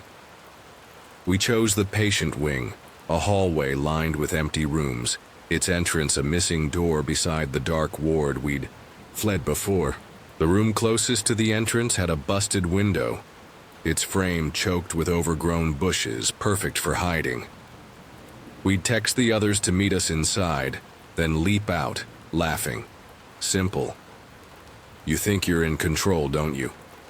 But places, like Clinton Valley, don't play by your rules. We slipped into the asylum under a moonless sky, the air sharp with the scent of decay and wet earth. The patient wing was a tunnel of shadows, the walls peeling like flayed skin, the floor littered with broken glass that crunched under our sneakers. Jake, Mia, and I took point, while Ethan and Sam trailed behind, their flashlights carving weak beams through the gloom. The room we chose was small, its air heavy with mildew, the window a jagged maw letting in slivers of night. The door, a slab of rusted metal, hung loose, too heavy to stay closed without effort. Jake and I leaned against it, our shoulders braced, while Mia crouched near the window, texting the other group. The plan was set, the trap ready, but the asylum had plans of its own. Minutes passed, the silence pressing against us, broken only by our shallow breaths and the distant drip of water somewhere deep in the building. Then it came, a sound so soft it might have been nothing. A giggle, high and childlike, from the hallway beyond the door. My heart lurched, my eyes locking with Jake's. Did you hear that? His nod was slow, his face pale in the flashlights. Glow. Another giggle joined by a whisper. A boy's voice, then a girl's, their words too muffled to catch, like secrets shared in a dream. They were close, right on the other side of the door. Their laughter weaving through the air, playful but wrong, like children who'd forgotten how to be human. Mia froze, her phone forgotten, her eyes wide. "What the hell is that?" she hissed, her voice barely audible. I wanted to answer, to say it was nothing, but the air felt thicker now, charged like the moment before a storm breaks. We stood, paralyzed, the giggles growing louder, more insistent, as if the children knew we were listening. You want to open the door, don't you? To see them, to know. My hand twitched toward the knob, a stupid instinct, but Jake grabbed my wrist, shaking his head. Before we could speak, a shout cut through the night. Our friends outside calling our names. "We see you in the window," one yelled, laughing. "Nice try, but we're not falling for it." The prank was ruined, the moment shattered. Ethan cursed, moving to climb out the window while Sam stepped past me, reaching for the door. "Let's just get out of here," he muttered, his hand closing around the knob. Time slowed. Every hair on my body stood on end, a primal warning screaming in my blood. Don't let him open it. I lunged, shoving Sam aside with a force I didn't know I had. The door flew open, crashing against the wall with a deafening clang. The sound, swallowed by a rush of cold like stepping into a freezer. And then it hit me. A force, invisible but solid, slamming into my chest. My feet left the ground, my body hurled backward, 5 feet, 10, until my back smashed against the wall. Pain exploded, But worse was the pressure on my throat, a grip tighter than any hand squeezing the air from my lungs. I clawed at nothing, my vision spotting, the room blurring into chaos. Jake and Mia screamed, their voices distant, as Ethan and Sam scrambled out the window, their flashlights tumbling to the floor. The giggles were gone, replaced by a low hum, a vibration that shook my bones like the building itself was alive and angry. I don't know how long I hung there, pinned like an insect, my toes scraping the floor. Jake and Mia grabbed my arms, pulling, their faces twisted with fear. "Come on!" Jake roared, his voice breaking. The pressure released as suddenly as it came, my body collapsing into their arms. They dragged me through the doorway, out into the parking lot, the night, air biting my skin. I gasped, my lungs burning, my vision clearing just enough to see the asylum's silhouette against the sky, its windows like empty eyes. My friends' voices swirled around me, frantic, but I couldn't speak, couldn't think. My skin was clammy. My face, Jake said later, white as death.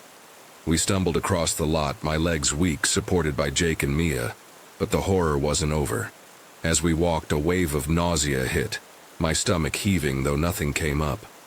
I glanced down and my blood ran cold. My shadow, cast by a distant streetlight, moved wrong. Something flickered within it, a faint shape like smoke curling from my mouth pooling on the ground. It wasn't me. It wasn't human. You can't escape what's inside you now. I blinked and it was gone, but the image burned into my mind. Scar I couldn't shake. We never went back. The asylum stood untouched for years, its grounds a shortcut we'd take only in daylight, never lingering. But sometimes in the quiet of my room I'd feel it, a weight on my chest, a whisper too faint to hear. I told a friend once, years later, expecting laughter. Instead, he went quiet, his eyes distant. He'd been to Clinton Valley too, he said, and heard giggles in the dark. You don't forget a place like that, it doesn't let you. And as I write this, my hand shakes. The memory of that door, those voices, that force, as vivid as the night it happened. Open the door, and you'll see.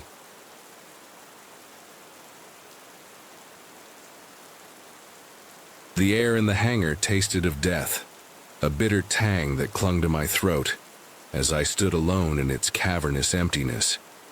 I'd just finished a grueling night shift at a sprawling aircraft hangar in the UK, a relic from the late 1940s that loomed like a forgotten giant on the edge of a well-known airport. The place had a reputation, whispered among the workers in tones of unease, stories of people fleeing in the early hours, vowing never to return for another night shift. I'd always dismissed them as exaggerations, the kind of tales that grow in the telling until a year ago, when the darkness showed me its truth. The hangar was under refurbishment then, its vast interior stripped to bare bones, the air thick with dust and the faint metallic scent of old machinery. I was alone, preparing for an incoming aircraft, my footsteps echoing in the hollow space, when a sound cut through the silence. 3 sharp raps on the door to the fire escape, deliberate and unyielding. At first, I thought it was a prank, a cruel joke played by some co-worker looking to break the monotony of the night. I forced a laugh, my voice unsteady, and tapped back on the door, hoping to call their bluff. But the air shifted, a coldness seeping into my bones, and when the raps came again, faster, more insistent, a shiver raced down my spine, rooting me to the spot. I gathered my courage, my heart pounding against my ribs, and darted to the fire escape, yanking the door open with a trembling hand. The stairwell was empty, the darkness absolute, a void that seemed to swallow the faint light from the room behind me. No one was there. No footsteps, no laughter, nothing but the oppressive silence of the hangar pressing down on me. I turned, my breath catching, and ran, my legs carrying me out of the hangar as fast as they could, the cold night air a shock against my flushed skin. I didn't go back that day, couldn't face the shadows that lingered in that forsaken place. The hangar wasn't just a workplace, it was a tomb, its history steeped in whispers of tragedy. I learned the truth a few days later, a revelation that turned my blood to ice. A man had taken his life here, years ago, in the upper rooms overlooking the hangar's expanse. He'd climbed to the top floor, tied a rope around his neck, and let the rafters claim him, his final moments etched into the building's bones. My colleagues, a mix of hardened workers and curious newcomers, had their own stories, shadowy figures, glimpsed in the corners of their vision, disembodied sounds echoing through the night. But it wasn't until my last set of shifts when I was away on holiday that the true horror came to light. A group of my co-workers, joined by some guys from another company, ventured to the top floor, driven by a mix of curiosity and bravado. What they found there chilled them to the core: a wooden chair, a noose hanging ominously from a beam, and a large wooden cross propped against the wall, its surface scratched and worn. Etched into the metal rafters above was the name of the man who died, along with the date of his passing, a grim memorial to a soul that refused to rest. When I returned, the air in the hangar felt heavier, as if the walls themselves were holding their breath. My first shift back was a test of nerves, the stories swirling in my mind like a storm.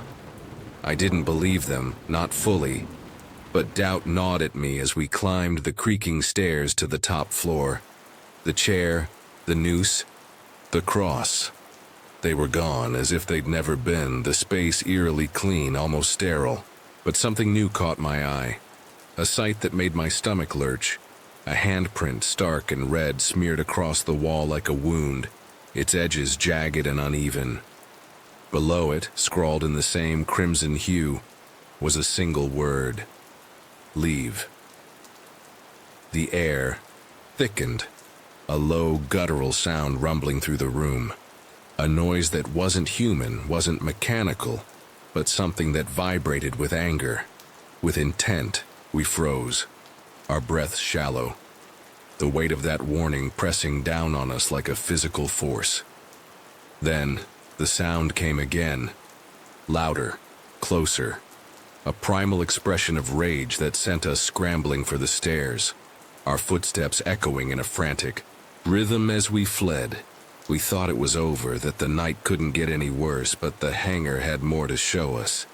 Later that shift, we gathered our courage, or perhaps our foolishness, and returned with the guys from the other company, determined to prove we weren't imagining things. I was reluctant, my instincts screaming to stay away, but I followed, my heart a drumbeat in my chest as we descended to the floor below. An abandoned space sealed off from light, its air stale and heavy with the scent of decay. I voiced my unease, my words tumbling out in a rush, but they pressed on, their flashlights cutting through the darkness. Then, without warning, an object materialized in the air before us. A piece of metal shelving, heavy and rusted, hovering for a split second before crashing to the ground, splintering into fragments that scattered across the floor. My foot caught on a jagged piece, pain shooting through my leg as I stumbled, nearly falling, my mind racing with the impossibility of what I'd just seen. The group erupted into chaos, our voices overlapping in a cacophony of fear as we turned to flee. But the door to the stairwell, our only escape, was blocked, barricaded with more of that rusted shelving, its weight impossible for one person to move alone. Panic clawed at my throat as we pushed against it, our combined strength barely enough to shove it aside. We burst through, racing up the stairs only to find the top floor transformed. The chair, the noose, the cross, they were back, positioned as if waiting for us. their silent presence a taunt, a threat. They faced the doorway now, as if the spirit that haunted this place knew we'd return, knew we'd see them again. The air was thick with a presence I couldn't name, a malice that seeped into my bones, and then a sound, a deep, resonant thud, echoed through the room, shaking the floor beneath us. We didn't wait to see what came next. We ran, our legs burning, our breaths ragged, the hangar's shadows stretching long and hungry behind us as we fled into the night. That night left scars I can't erase, a terror that lingers in the quiet, moments, whispering that I'm never truly safe. I love my job, the rhythm of it, the purpose it gives me, but the hangar has become a place of dread, a reminder of the darkness that clings to its walls. I don't want to disrespect the spirit that haunts it, the man who ended his life in such despair, but I just want to be left alone. The upper floors are a forbidden realm now, a place I'll never set foot in again, but even the ground floor, where I first felt that chilling presence, holds a shadow I can't escape. I'm searching for answers, for ways to protect myself, to keep the echoes of that night from following me. If anyone out there knows how to shield yourself from a spirit that won't rest, I'm listening, because the hangar's ghost has already taken too much from me, and I fear it's not done yet.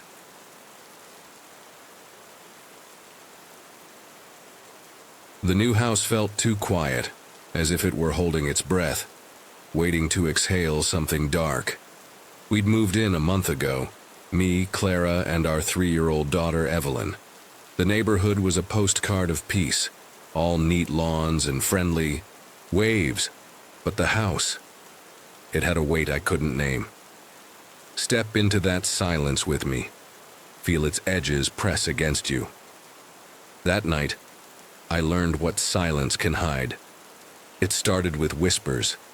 Clara and my sister, Anna, had heard Evelyn talking, in her room, her tiny voice bright with laughter, answering someone they couldn't see. They'd crept to her door expecting a friend or a toy, but the room was empty, the air heavy with a chill that didn't belong. You've heard something like that, haven't you? A voice where there shouldn't be one. Clara's face was pale when she told me, her hands trembling as she described the way Evelyn giggled, saying, "Yes, I like that," to an unseen playmate. I brushed it off, blaming her imagination, but deep down, I felt a knot tighten in my gut. Evelyn's room with its pastel walls and stuffed animals suddenly felt wrong, like a stage for something I couldn't see. That same night, around 3 a.m., I learned what fear really feels like. I was drifting, caught in that hazy space between sleep and waking when my body locked. Feel it now, your limbs heavy, the air turning thick. I couldn't move, couldn't speak. My chest tight as if something sat on me, pressing down. A breath, soft at first, then louder, colder, brushed my left ear, a sound that wasn't human, more like a hollow wind carrying a voice. It grew, closer, the air turning icy, the scent of damp earth filling my nose. You felt that presence, haven't you? Something too close, too real. My heart pounded, a frantic drum against my ribs, but I was trapped, a prisoner in my own body. I tried to scream for Clara, my voice a silent plea, but she slept on, unaware, her breaths even beside me. I'd never experienced anything like it, not even in the old house we rented years ago, the one Clara swore was haunted after she saw a shadow in the hallway. Let me take you back to that night, the one I laughed off. We'd been young, newly married, living in a creaky apartment with too many drafts. Clara had woken me, her eyes wide, pointing to the hall where she'd seen a figure, tall, featureless, gone when I looked. I'd called it a trick of the light, but now, lying frozen in our new bed, I wondered if she'd been right. This was different, though. This was personal, a violation that seeped into my bones, a presence that knew me. When I finally broke free, my voice tore out in a desperate shout, "Clara!" But she didn't stir, her sleep untouched by the terror that gripped me. The air felt lighter, the presence gone, but its echo lingered, a cold that clung to my skin. I lay there staring at the ceiling, my mind racing. Evelyn's laughter, the empty room, the weight on my chest, it all pointed to something I couldn't ignore. You know that feeling, don't you? When the familiar becomes a threat, and you're powerless to stop it. The next morning I went to Evelyn's room. The pastel walls too bright, the stuffed animals too still. I could feel it. The same heaviness, the same chill, as if the air held a memory of that unseen guest. I stood in the doorway, my voice firm, trembling only slightly. "This is my house," I said, the words echoing in the quiet. "You're not welcome here. You will not touch my daughter, not speak to her, not terrify her. Leave or I'll bring someone to make you." The air shifted, lighter for a moment, as if something retreated, but I knew it wasn't gone. For 5 months, we had peace. Evelyn laughed without shadows, her room a sanctuary again. But peace is fragile, and that night it shattered. Feel the tension now, the way it builds, waiting to break. Evelyn's cries woke us, her sobs sharp and desperate. Clara and I rushed to her new room across the house, her tiny body trembling, as she pointed to the corner above her bed. "She's up there," she whispered, her voice small but certain. "See it in your mind, that empty corner, the air too still, too heavy." I followed her gaze, seeing nothing but feeling everything. The same chill, the same weight, pressing down like a storm about to break. "Who's she, sweetheart?" Clara asked, her voice shaking. Evelyn didn't answer, just clung to me, her eyes locked on the corner. I set her on my lap, facing that empty space, and told her to speak. "Tell her to go away," I said, my heart pounding. Evelyn nodded, her voice brave despite her tears. "Go away," she said, and turned back to me, her face searching mine. "Where did she go?" she asked, her eyes darting around. Before I could answer, she pointed again, this time between the corners, directly above her bed. "She's right there," she whispered, her words a knife in my chest. I stood, the air growing colder, heavier, as if the room itself held its breath. "I thought we settled this," I said, my voice louder now, edged with a father's fury. "You don't belong here. Leave or I'll call a priest to make you." Feel that defiance, the way it battles the fear. I gave Evelyn her milk, left her light on, and watched her drift to sleep. But I knew this wasn't over. The unseen guest was still here, watching, waiting. I need to know what it is, how to stop it, how to protect my daughter from the shadows that linger in our home. Some nights I still feel it, watching from the corners. I've lived in haunted houses before, felt the chill of unseen eyes, but this is different. This is my family, my daughter, and I'll do whatever it takes to keep her safe. You'd do the same, wouldn't you? For the ones you love, you'd face the dark.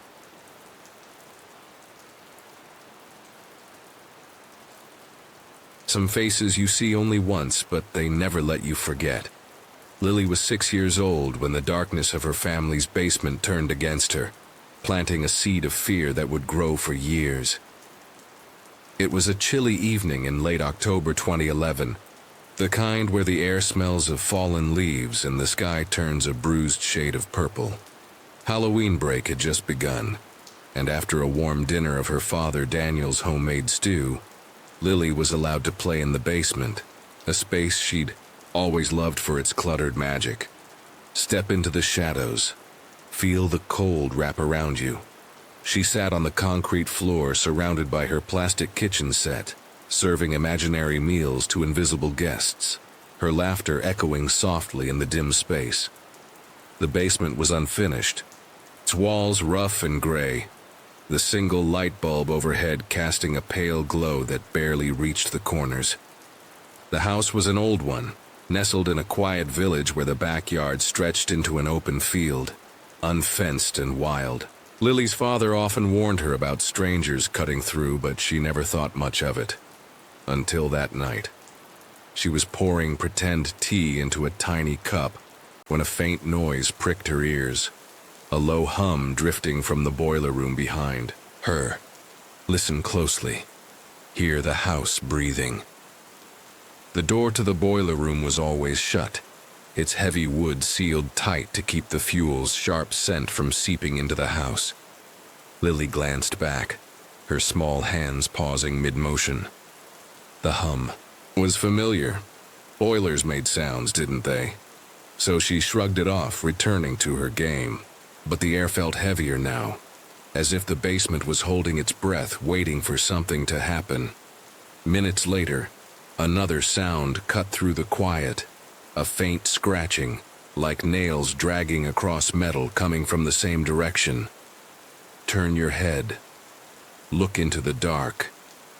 Lily's heart gave a little jump, her eyes darting to the boiler room door again. It was still closed, the handle unmoving, but the noise felt closer, more deliberate. She stood, her tiny sneakers scuffing the floor, and took a hesitant step toward the door, her curiosity battling a growing unease. Nothing. The basement was silent again, the light bulb flickering faintly, casting jagged shadows on the walls. She turned back to her toys, convincing herself it was nothing. Just the house settling. Just her imagination running wild. But you feel it, don't you? Something watching. Then it came. A sharp, deliberate tap against the small window above. Her play area, the one that sat at ground level, its glass cloudy with years of grime. Look up, see what shouldn't be there. Lily's breath caught as her eyes snapped to the window. A man's face pressed against the glass, his head squeezed, between the rusted bars, staring directly at her. His skin was pale, almost gray, his eyes sunken with dark circles that made him look like he hadn't slept in days. A faded blue cap sat crooked on his head, and a scruffy 2-day beard clung to his jaw. His expression was blank, unreadable, but his gaze bore into her, heavy and unblinking, as if he could see straight through her. Feel the weight of his stare, pinning you in place. Lily froze, her tiny body rooted to the spot, the plastic teapot slipping from her hands to clatter. On the floor. Seconds stretched into an eternity, her mind racing with a child's panic. Who is he? Why is he here? She screamed, a high-pitched wail that shattered the silence, and bolted up the stairs, her small legs trembling with each step. "Daddy! Daddy!" she cried, bursting into the kitchen where Daniel was washing dishes. His hands stilled, the soapy plate slipping back into the sink as he turned to her, concern etching his face. "What's wrong, sweetheart?" he asked, kneeling to her level. Lily's words tumbled out in a rush, her voice shaking as she pointed downstairs. "A man! At the window! He's looking at me!" Daniel's expression darkened, a flicker of fear passing through his eyes before he masked it with calm. He grabbed a hammer from the toolbox under the sink, its wooden handle worn from years of use, and headed downstairs, his footsteps heavy with purpose. Follow him. Feel the tension coil tighter. Lily clung to the kitchen doorway, her heart pounding, as she watched her father descend into the basement. He moved carefully, his hammer raised, the dim light casting his shadow long and jagged against the walls. He checked the boiler room, the storage closet, every shadowed corner where someone could hide. Then he approached the window, his flashlight, beam cutting through the gloom. The glass was empty, the bars untouched, the field beyond swallowed by darkness. Daniel stepped outside, circling the house, his boots crunching on the frost-kissed grass as he scanned the field, the hammer still gripped tightly. But there was no one. No footprints. No sign of anyone having been there. He's gone. Or was. He ever there? Daniel returned, his face a mix of relief and unease. There's no one, Lily, he said, setting the hammer down. Maybe it was a trick of the light. Let's get you to bed. But Lily knew what she'd seen. Those tired eyes, that unyielding stare. She nodded, letting her father lead her. Upstairs. But the basement became a forbidden place in her mind. Feel the fear take root, deep and unshakable. That night, she dreamed of the man. His face pressed against every window in the house, his gaze following her through the walls. The nightmares came again and again, each one more vivid, each one pulling her back to that moment in the basement. Even years later, at 21, the thought of descending those stairs sent a shiver down her spine, a cold dread that clung to her like a second skin. Some fears never leave. They just wait in the dark.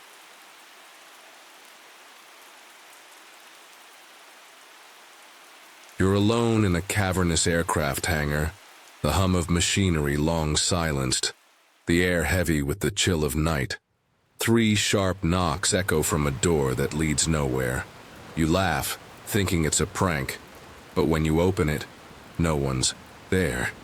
Then you see it. A red handprint on the wall, the word leave scrawled beneath. And deep down you know, something in this place doesn't want you here. Something that's already claimed this ground. The hangar stood like a relic of a forgotten era, its steel beams and concrete floors etched with the grime of decades. Built in the late 1940s at a bustling UK airport, it was a beast of industry. Once alive with the roar of engines and the chatter of workers. Now, in the dead of night, it was a tomb, its vast emptiness swallowing sound and light. I worked the night shift, a solitary job prepping aircraft parts under flickering fluorescence. The place had a reputation, whispers of workers fleeing in terror, refusing to return after glimpsing shadows or hearing noises no one could explain. I'd laughed it off, chalking it up to tired minds and old buildings. Until the night I couldn't laugh anymore. You think you're safe in the light, don't you? But some things don't need light to find you. A year ago, during a refurbishment, I was alone in the hangar, sorting tools in a small room off the main floor. The air was thick with dust, the kind that sticks to your skin and stings your eyes. I was halfway through my task when 3 sharp knocks rattled the fire escape door across the room. The sound was deliberate, like someone rapping with purpose. I froze, my heart skipping, then chuckled.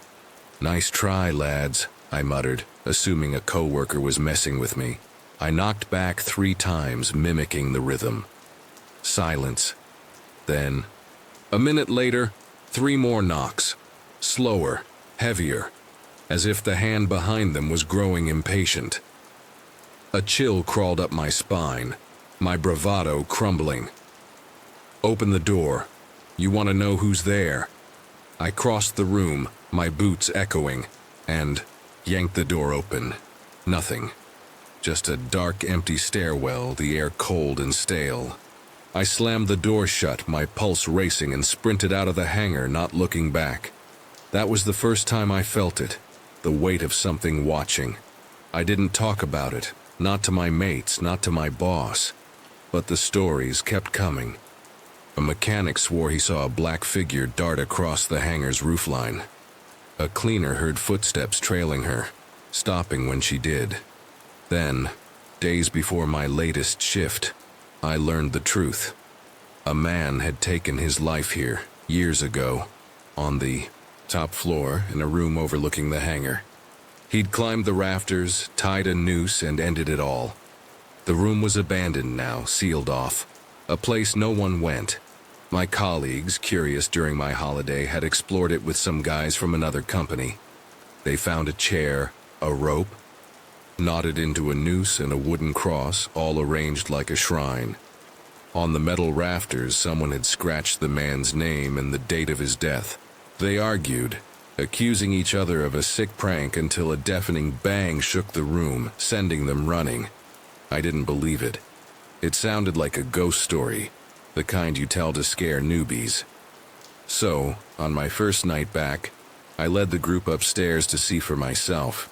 The top floor was a maze of dusty rooms, the air heavy with the scent of rust and neglect. The railing overlooked the hangar below, a void of shadows stretching into the distance. We found the room, its door half open, but it was empty. No chair, no noose, no cross, no writing. I was ready to call it nonsense when I saw it. A handprint, red and glistening, smeared on the wall like fresh paint. Below it, in jagged letters, the word "Leave." My stomach dropped, my mouth dry. You shouldn't be here. Before I could speak, a low, guttural sound filled the room. Not quite a voice, but angry, alive. We bolted, our footsteps pounding, the sound chasing us down the stairs.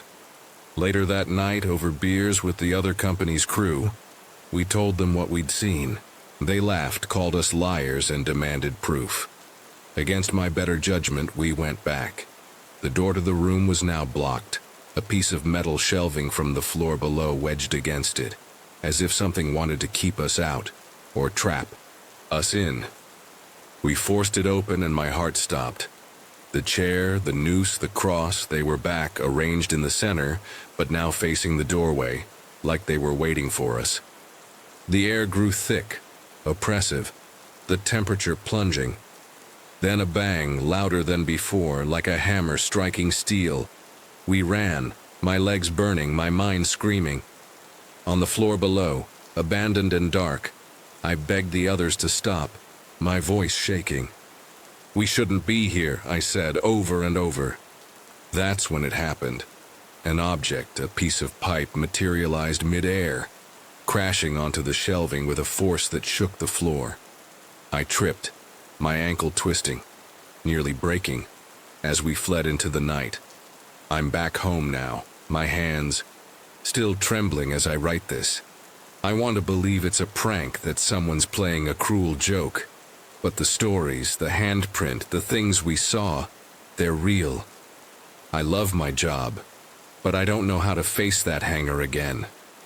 Last night, a friend told me his own story, from years ago, about a night shift where he heard a man's voice whisper, "Leave," in his ear. He quit the next day. You can't stay, can you? Not when it knows your name. I need help, advice, anything to keep whatever's in that hangar from following me. Because every time I close my eyes, I see that handprint, glowing red, and I hear that grunt, echoing in the dark. Leave, or it'll make you.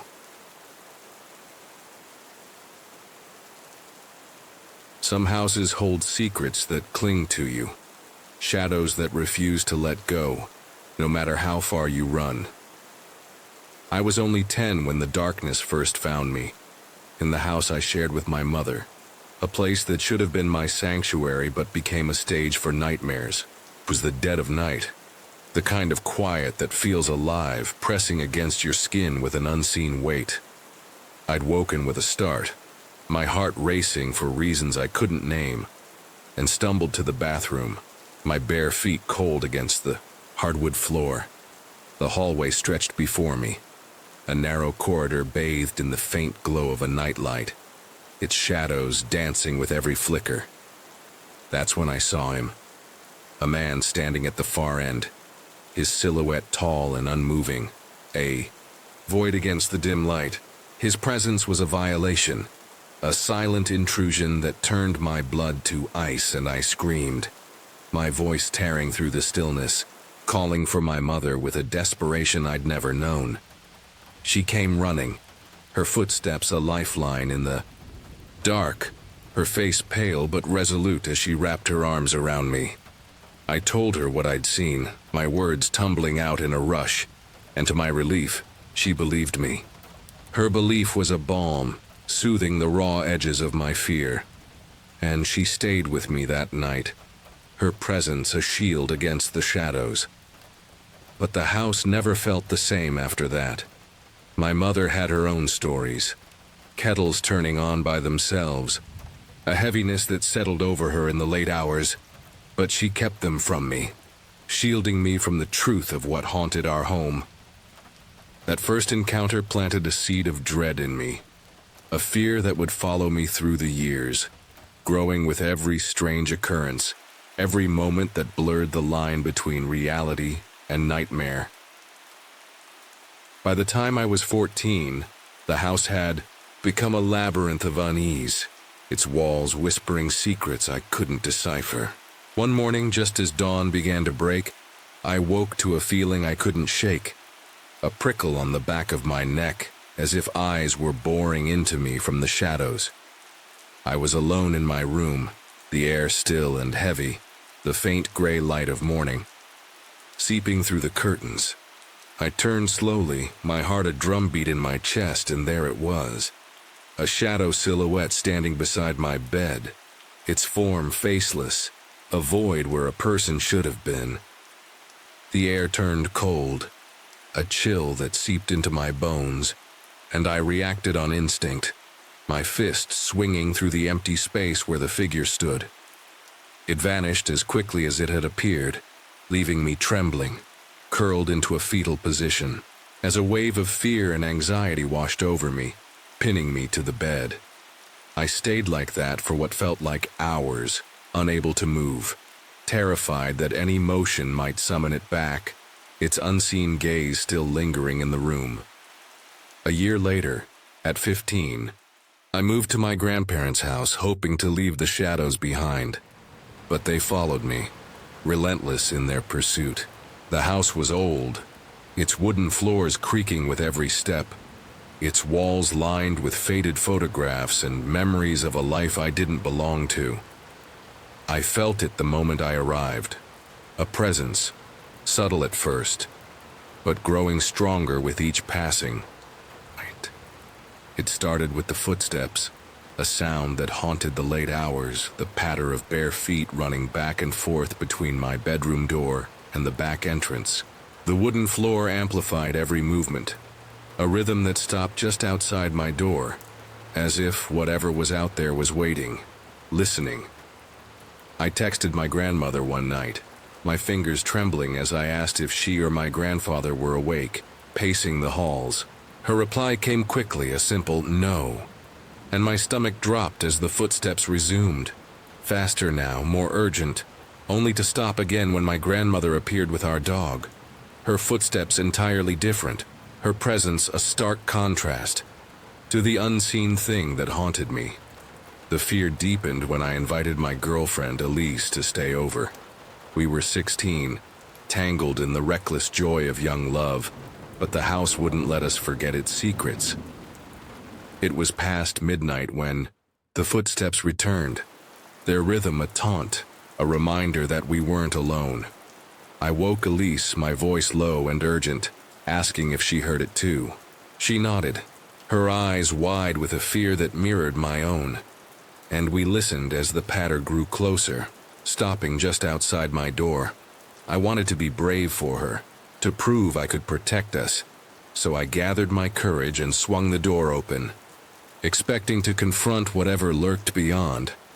But the hallway was empty, the air heavy with a cold dread that wrapped around us like a shroud, leaving us trembling in the doorway, our breaths shallow and uneven.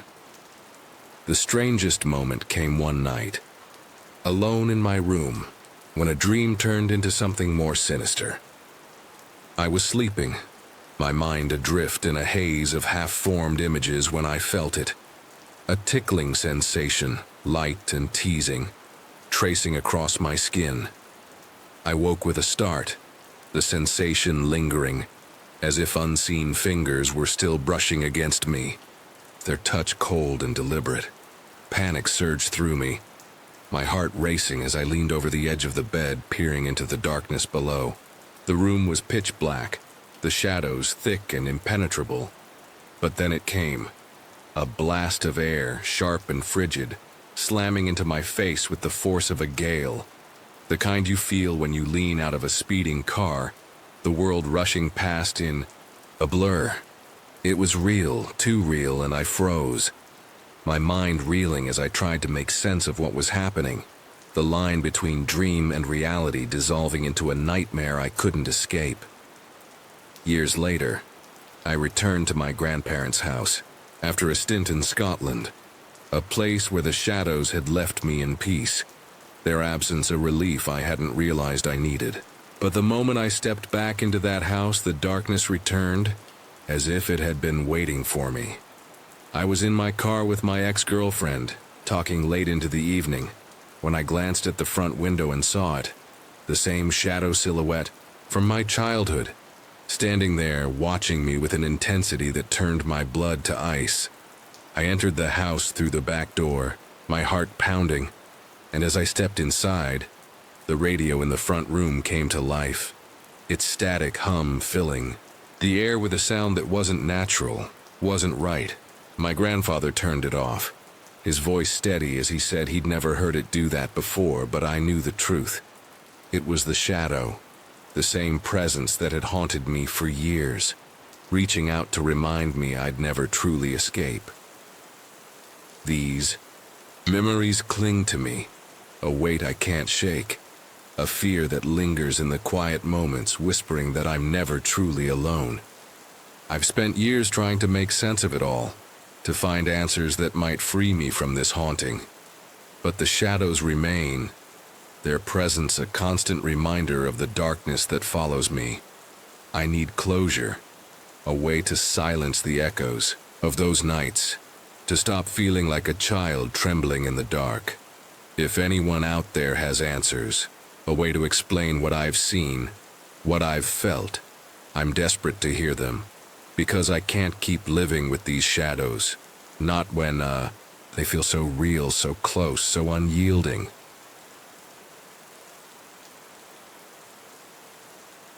Some houses hold secrets darker than their shadows.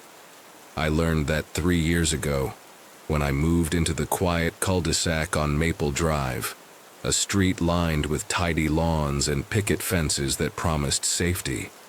But the house next door, Victor's house, always felt wrong. Its windows too dark, its silence too heavy. Step into that street with me, feel the unease settle in your bones. I didn't know then that I'd spend years watching, waiting, and fearing what hid behind those walls. The day I moved in, Victor was on his porch, a wiry man with a lazy grin, the kind that never reached his eyes. He smoked constantly, the air around him thick with the sour scent of cheap weed. His clothes always rumpled, as if he hadn't changed in days. "Welcome to the neighborhood," he'd said, his voice gravelly, gesturing to a woman beside him. "This is Margaret, my wife. See her in your mind, a ghost of a woman, pale and silent. She was thin, her skin almost translucent, her eyes downcast, avoiding mine. She didn't speak, didn't smile, just turned and slipped back into the house, the door closing with a heavy thud that echoed in the still air. I smiled politely, but something about her lingered. A fragility, a fear I couldn't place. That was the last I saw of Margaret for 3 years. Victor's house became a revolving door of women, strangers who came and went at odd hours. Their laughter loud and hollow, their faces unfamiliar. I'd see them through my kitchen window, their silhouettes flickering in the dim light of his living room, but never Margaret. You've watched something like that, haven't you? A puzzle that doesn't fit, a shadow that doesn't belong. I told myself it was none of my business, that Victor was just a loner with a strange life. But the knot in my stomach grew tighter with every passing month. I started noticing his cars, 4 of them, always rotating. A battered red SUV one week, a sleek truck the next, a nondescript van, then a shiny silver sedan. He never drove the same one twice in a row, and something about that felt off, like he was hiding more than just his habits. 3 years later, On a gray May morning in my 2025, I saw her again. Feel that moment, the way the air shifts, heavy with realization. I was pulling into my driveway, the hum of my car engine the only sound in the quiet street, when I caught sight of Margaret standing in Victor's yard. She looked like a ghost, her skin so pale it seemed to glow against the overcast sky. Her hair limp and tangled, her body swaying as if she might collapse. She stared at the ground, her hands twisting together, her posture screaming unease. You've seen someone like that, haven't you? Someone who doesn't belong in the light. Before I could call out, Victor appeared, his movements sharp, almost frantic. He grabbed her arm, his grip tight, and pulled her back inside. The door, slamming behind them. The street went silent again, but my heart pounded.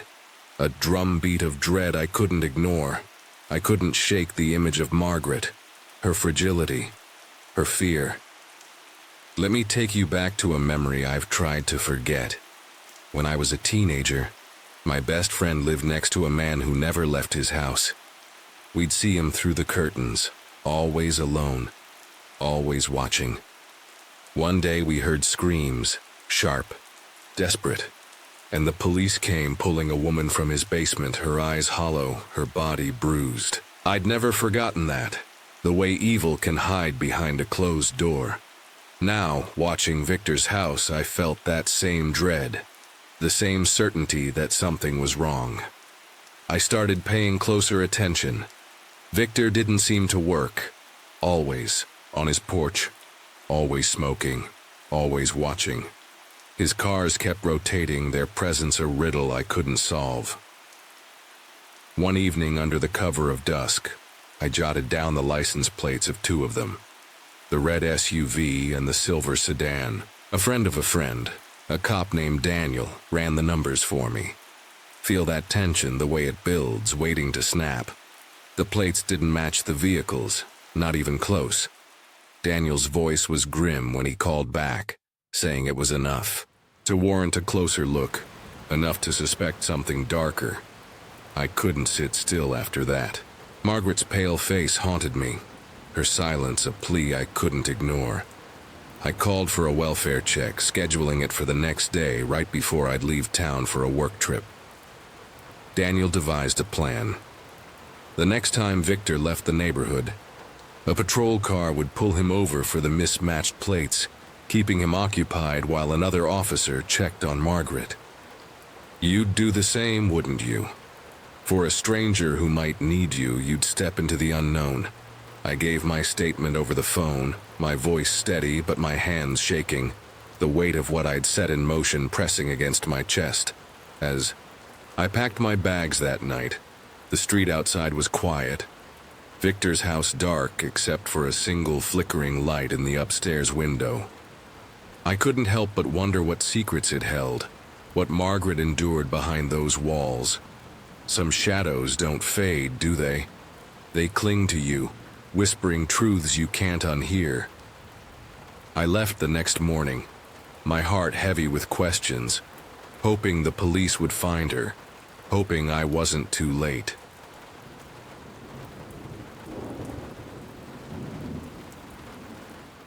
In the depths of an abandoned factory, the darkness doesn't just hide, it hunts.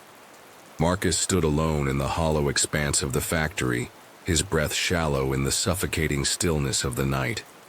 It was the long holiday weekend of 2021, and the massive industrial complex where he worked as a temporary security guard had been shut down, its lifeblood of machinery and lights silenced. At 32, Marcus was a seasoned private investigator, accustomed to danger. He'd faced a tornado's aftermath, an active shooter's chaos, even a tense hostage standoff, all with a steady hand and a clear mind. Step into the abyss. Feel the shadows press against you.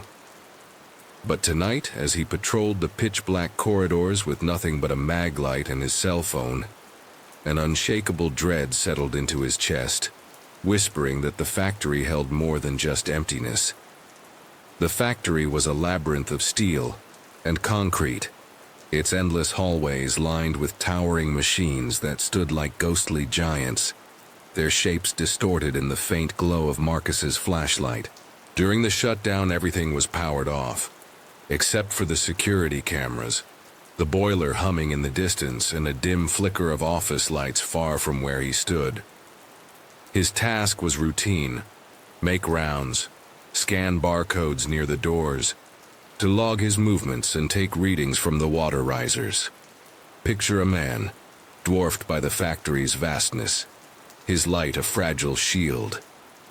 Marcus had completed his first round without incident, his boots echoing in the cavernous space, the air heavy with the scent of rust and oil. But the darkness felt alive, its silence a predator waiting to strike, and each step deepened the unease that coiled in his gut.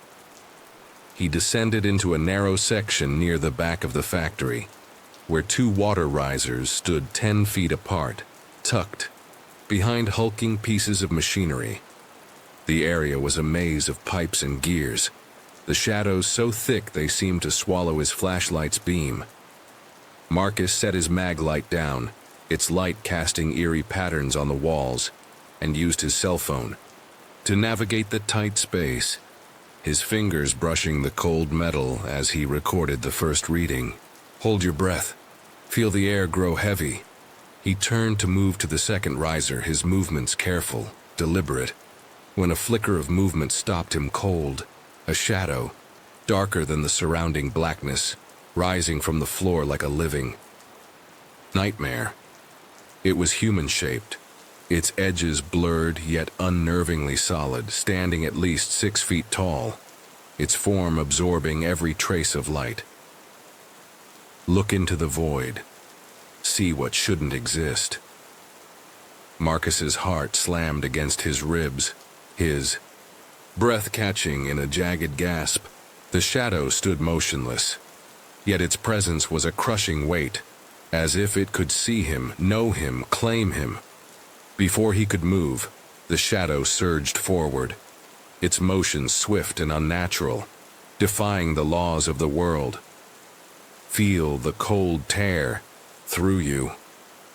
It passed straight through his chest, a wave of bone-deep ice that felt like death itself, piercing his core with a chill so profound it burned. The sensation was beyond description, a soul-deep freeze that clawed at his insides, stealing his warmth, his breath, his very essence. Marcus's legs gave out, his body collapsing to the concrete floor, the impact jarring his bones as his flashlight skittered away, its beam spinning wildly across the walls. Lie there, frozen, as the darkness consumes you. His vision blurred, the factory tilting and spinning, the shadows stretching into grotesque shapes that seemed to mock his helplessness. His chest heaved, each breath a desperate struggle, as if the shadow had taken something vital from him, leaving only a hollow shell. Minutes, or hours, passed in a haze of pain and fear. Marcus fumbled for his phone, his fingers trembling uncontrollably, and dialed Thomas, his boss, his voice a broken whisper. "Something... It's here," he choked out, the words barely audible before the world faded to black. When he awoke, Thomas was beside him, his face pale under the harsh light of a flashlight, his voice tight with worry. "What happened?" "Marcus?" he demanded, helping him sit up. Marcus couldn't answer, his body still shaking, the cold lingering in his veins like a curse. Paramedics arrived, their voices a distant hum as they hooked him to monitors, his heart rate a staggering 180, his blood pressure a dangerous 74/44. Feel the weight of their concern, the questions they dare not ask. He spent 2 days in the hospital, his body a battleground of aftershocks, shivers that racked him, a pulse that raced without reason, nightmares that replayed the shadow's touch over and over. Thomas visited, his skepticism warring with the evidence before him. "This place, it's got a history," he admitted, his voice low. Paranormal activity, negative energy. It's ended careers before. Marcus barely heard him, his mind trapped in the memory of that icy chill. Picture a man who once faced danger without flinching, now broken by the dark. The shadow had left its mark, not on his flesh, but on his soul, embedding a fear so deep it rewrote his life. At 32, Marcus refused to be in pitch-black rooms, his heart racing at the mere thought of darkness. He'd lie awake at night, the factory's endless corridors stretching out in his dreams, the shadow waiting at every turn. Feel its presence, always just out of sight. He quit the security job, returning to investigation, but even in the daylight, he felt the shadow's whisper, a flicker in the corner of his eye, a chill that never fully left. The factory had claimed him, proving that some darkness doesn't just haunt a place, it haunts you forever.